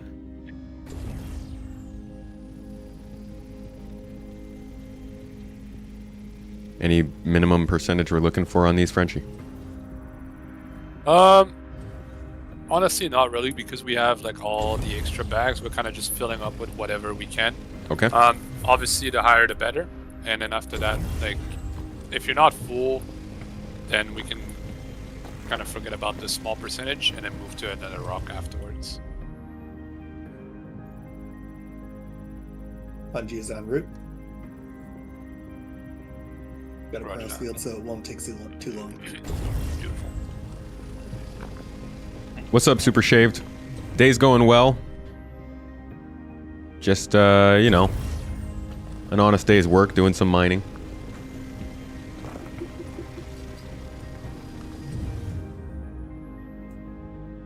I see we got some folks in Just want to drop Twitch this mole off with the 8. redeeming their giveaway entries for the Nomad starter ship, folks. If you didn't know, we've got a Nomad plus a copy of Star Citizen up for giveaway this month, as we do every month with our ships.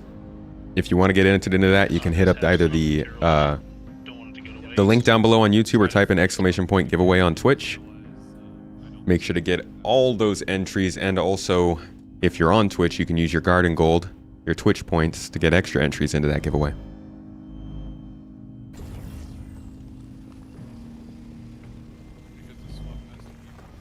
All right, I think we collected all that rock. That was not a super successful grab of minerals. Moves to wall grit. Can you lift up the elevator? Apparently I can't.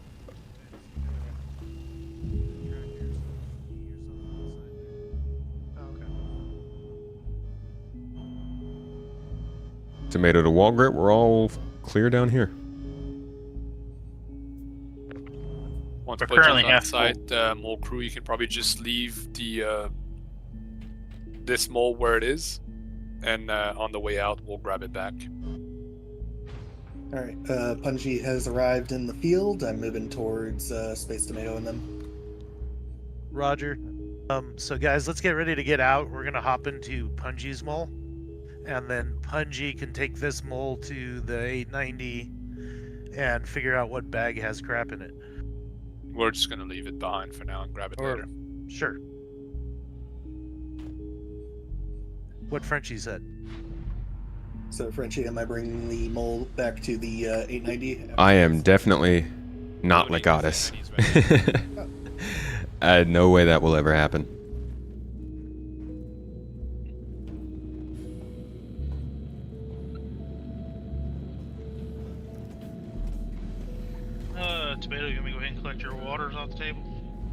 I got more. Okay.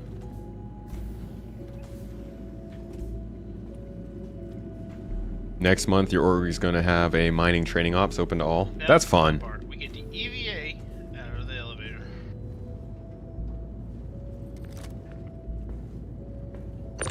Y'all did set your spawn to Mike L1 before you left, right? Yeah, about that. Dang it. Alright, Bungie, you have the... No. You should make a quick run over to the 890 and set your Oh my god.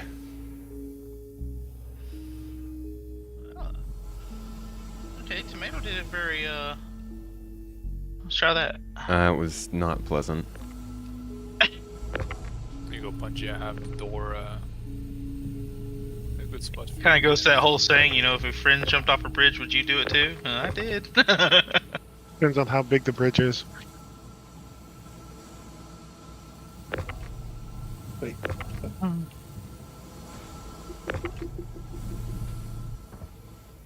Dang it.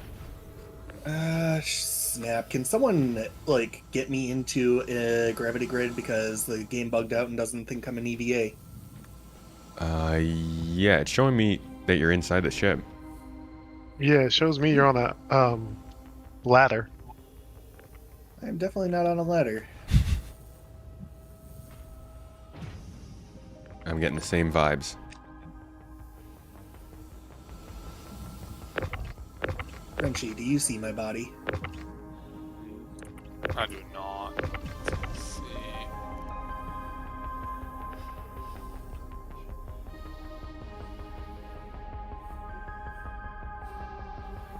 I'm still in D90 right now.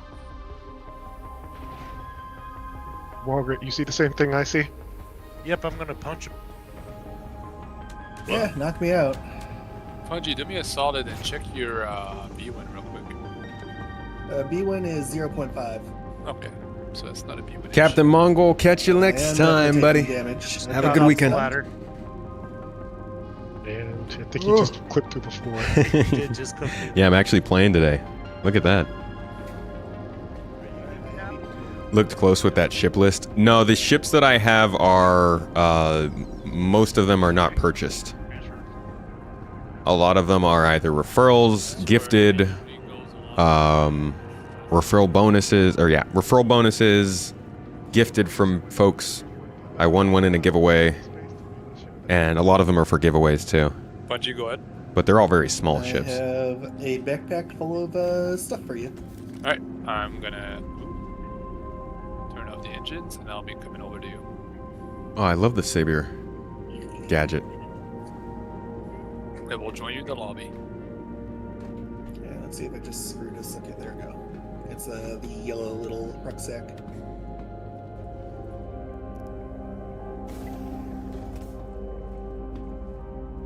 The big or small one? No. Who's the country? We good to move?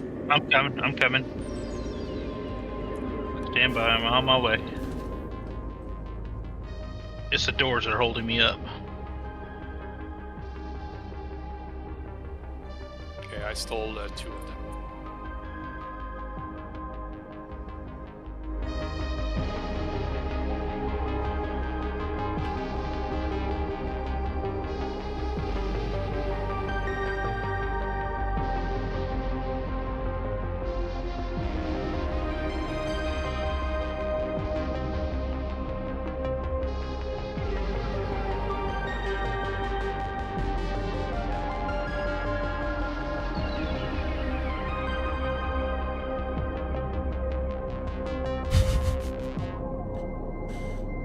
That was pretty.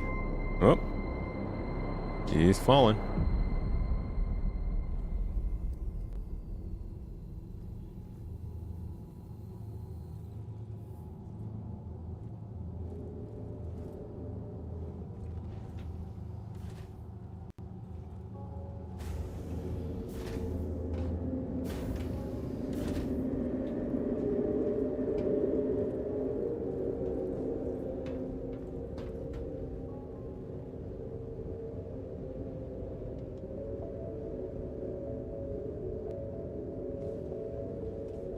It's fine. Just don't worry about it right now.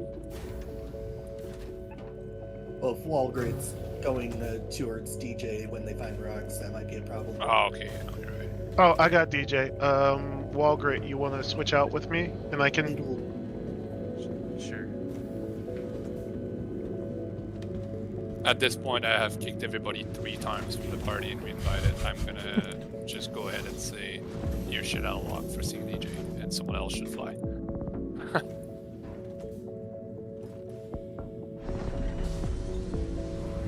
North End Trooper, good morning. Get them to park roughly where I am, right above the. How's your day going? Slightly higher, and then I go underneath them. And then what you do is usually you'll pull your Oh, crap. 8 bags out of the 890 first, the empty ones. Wasn't trying to exit, So just you'll trying to pull turn your it empty on. bags Dang from it. the space out of the How do I know which area. ones are empty? Podcast went well yesterday. We had the pilot on and got to talk a lot about his feelings of Star Citizen and upcoming patches and whatnot. It's a good conversation.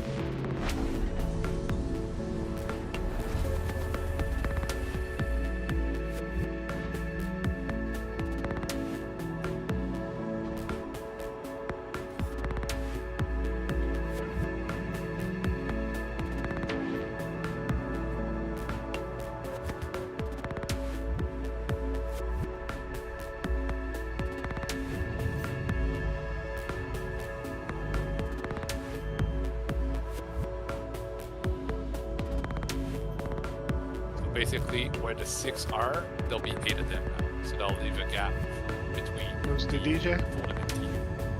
full and empty. About 8,000 meters out. I think I got the rock you were looking at, so you're good to go. There's 2 here. And Yeah, there's the one big at thing- 7,000 where you're at, and there's one right above you, right? Or below Roger you. that. The big thing, Pudgy, is if you try to put more than 20, they will start despawning. So that's why you want to take out the empty first before you put in the full ones. That way, it's always a 1-for-1 swap, basically, is what you're trying to do. Alright. Any surprises that I had from it? Nothing that really, like, extremely surprised me. Surprises in what way? Like opinions? We didn't really talk about, you know, information that you can't get from official sources. He obviously is under NDA, so there was no, like, secret news or anything like that. But I think it was good to get the opinion of somebody who has worked on this game. That was nice, and it's hard to get developers to come on the podcast, you know, so. And yeah, I like to sometimes I'll keep roughly or something like even if I miss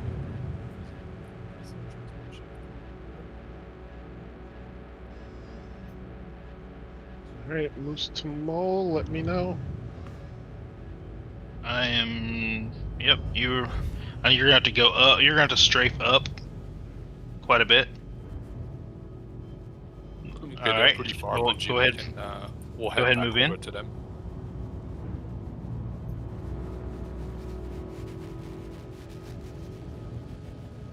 Have not posted that podcast yet. That's on Monday. Yeah, I want to get more devs on the game. We had a ZeniMax hold dev tight a second, on I'll do here a while back. He's part of the community. Okay, yeah, Works at Bethesda. 125 out. And that was a pretty good episode too. But we're gonna start branching out more and more over the next year or so. Keep on coming. Keep on coming. We're coming into the max range now. Keep coming.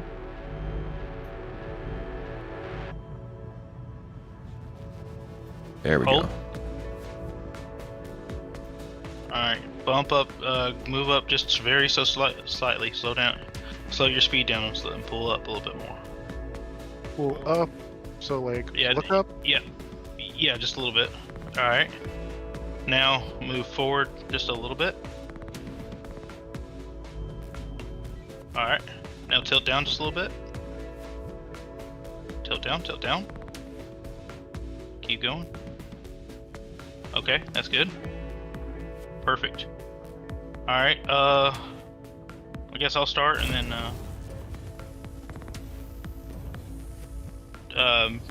Tomato, you want to go ahead and put your laser on it, sir? Yep. This is an easy one, so it shouldn't be too bad. I'm at minimum power. All right, it's gonna What? probably only gonna need 2 lasers on this one. Yeah, you can go ahead and regulate power. I'll just stay at minimum. Whoa! What happened to our optimal range? What? It keeps on glitching. One of the I don't. lasers fell off. Yeah, the optimal range keeps glitching back and forth for some reason. Yeah, it goes small, big, small, big. Yeah, we were having that issue the other day. What the heck? Like I'm at no power. I'm at 20% power. Oh yeah, right I'm now, gonna so- I'm gonna back off because yeah, that optimal range is Okay. good. There, see it. That is strange. Here, let me. I have a Hofsteed. Let me fire this off. It'll make that window bigger. You lost a little bit there. Or not. I had no power, and I turned all the power off, and it was still. I don't know. Is no one calling out the fact that you were in red range? No, it's because of the optimal window like kept bouncing back and forth.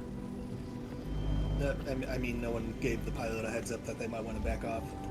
Oh. Oh, No. we took no damage. Yeah, I didn't think. Is it any I was gonna say any shields overload at didn't all flare up. does damage or? It depends on how far away you are and how Yeah, big if you look on the right side. All right, we don't want iron, right? No, This no is, iron. 85% iron and 14 hypnite, so Nope, it's not don't worth it. take it. Nope. And it, Okay, No. this other Huh? one's. all right, we need to go ahead. All right, we need to go ahead and rotate to the next rock. So Walden Country.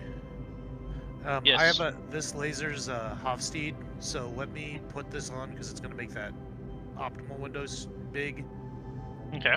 and maybe the maybe it'll be less wonky. Keep moving forward. Keep moving forward. A little more. And hold. All right, go ahead and do your thing.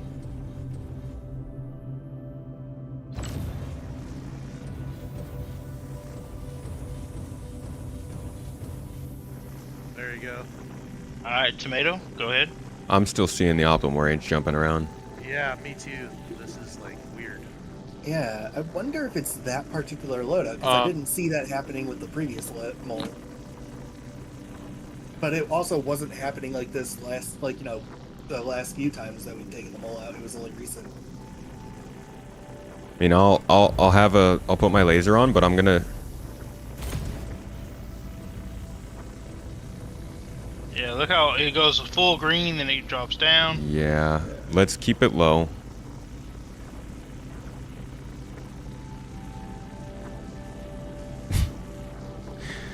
Oh boy. It's hard. This I'm is afraid. new. I'm afraid to do anything. It's like every time I want to move up, it's. Just leave it How here come- when it bounces. We're inoptimal. Yeah. As long as we keep it low, it'll eventually fill up. This is silly. This is silly. This is wild. It has to be this server. I feel like ever since we've gotten in the server, it's just been little things. But again, the prior mole wasn't having this issue. It did. Me and that's Oh, one of it the. did? Yeah, me and Tomato were having trouble. That's why we blew up the rock the first time, because it kept jumping. Oh. Yeah, this is a server issue. At least the green zone, if it keeps managing to bounce like that, it's manageable. Back in my day, we had jumping green zones. Y'all got it good nowadays. Kids just don't Gosh, that understand. optimal window was belly aching. What's up, Fate? How you doing? Nice break. Scanning.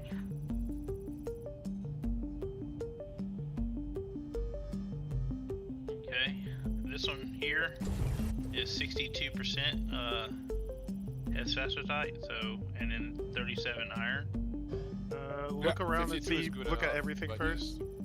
We got one that's 100%. Yeah, there we go. There we go.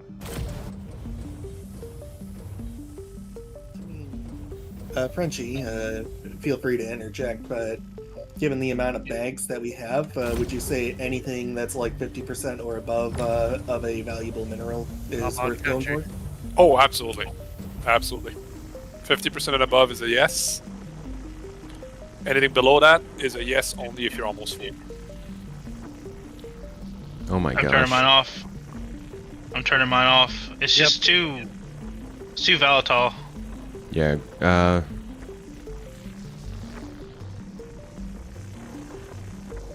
Tomato, can I try something real fast? Can you turn yours off for just a second? Oh, I'm not using mine. Oh. That's mine. It's walls. Okay. Okay, so it's still jumping for even him. I was just curious if it was one of us particular doing the laser issue.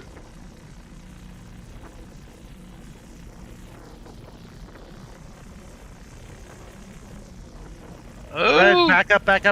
Back it up. Yep.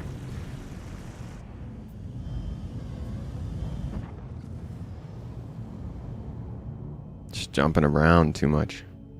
Yeah. And there's a lot of lag on the laser power. Fate Aki, I thought a dev came out and said that there was no actual strategy that has to do with the laser location on rocks. I thought they clarified that on Spectrum a few weeks ago. Because that's been a debate, and I've been waiting for somebody from the company to confirm or deny that. It's just kind of hanging there. It's not doing anything. I don't know what's going on. That's how the last one was, the first rock. Yeah. Our luck will pull up to it, then they'll go, haha, got you. There it goes. Oh, there it goes. There it goes. Beautiful. Yeah, So look pretty. At look at this spurt. Yeah, they said that it was confirmation bias for us. That what happens when you move the line or the laser around is that it resets the instability of the laser. So what can happen is because you're moving the laser around to certain places, it'll just keep on resetting instability, and that could make it more difficult or less difficult. It just kind of random. I don't know if somebody else has the link to that post. I don't remember exactly what it was saying. And also, this bug is has been a recent issue. Yeah, because it was happening a few days ago when we tried to do an event with Tyrus, and that wasn't happening. So we switched over to mining, and then it turned out that wasn't happening for this reason. Alright, this one's 100%. Wow, all I did was just touch it.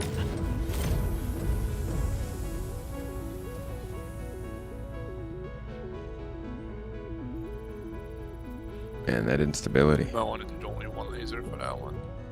Yeah, see if I can keep it in the hyperactive green zone.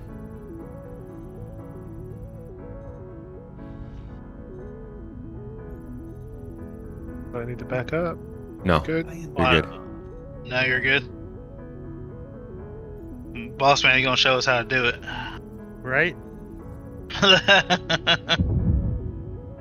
That's how you do that. He's like, Did "Have all you right." guys learned anything?" I'll just do it myself. Nice. If you want something done right, you gotta do it. Oh, what am I doing?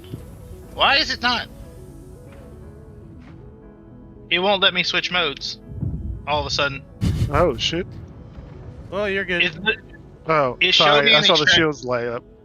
It showed me an extraction mode, but when I fired my gun, it... Wow, what's going on here? Jesus, these lasers. Right?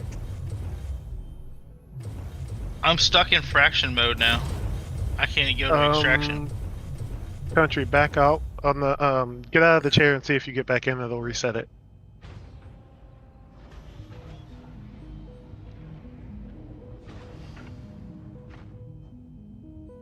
Let me see if I can do this one. Oh yeah, this one should be easy. It showed me an extraction mode, but when I hit the trigger, it was a fraction mode.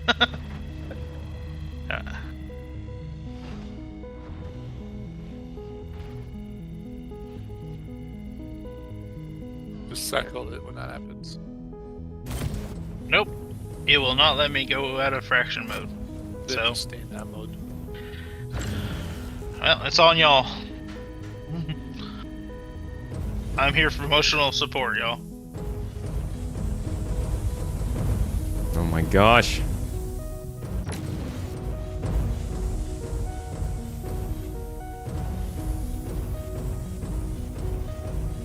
Okay. Good job. This is very strange.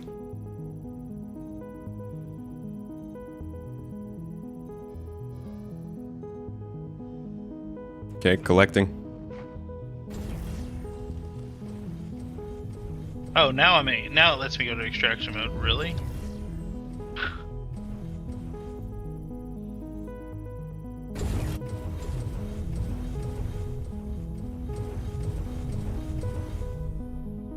That one's All right. 100 iron. Got everything we need here. You're good to go?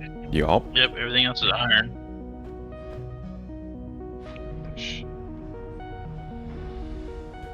All right, y'all.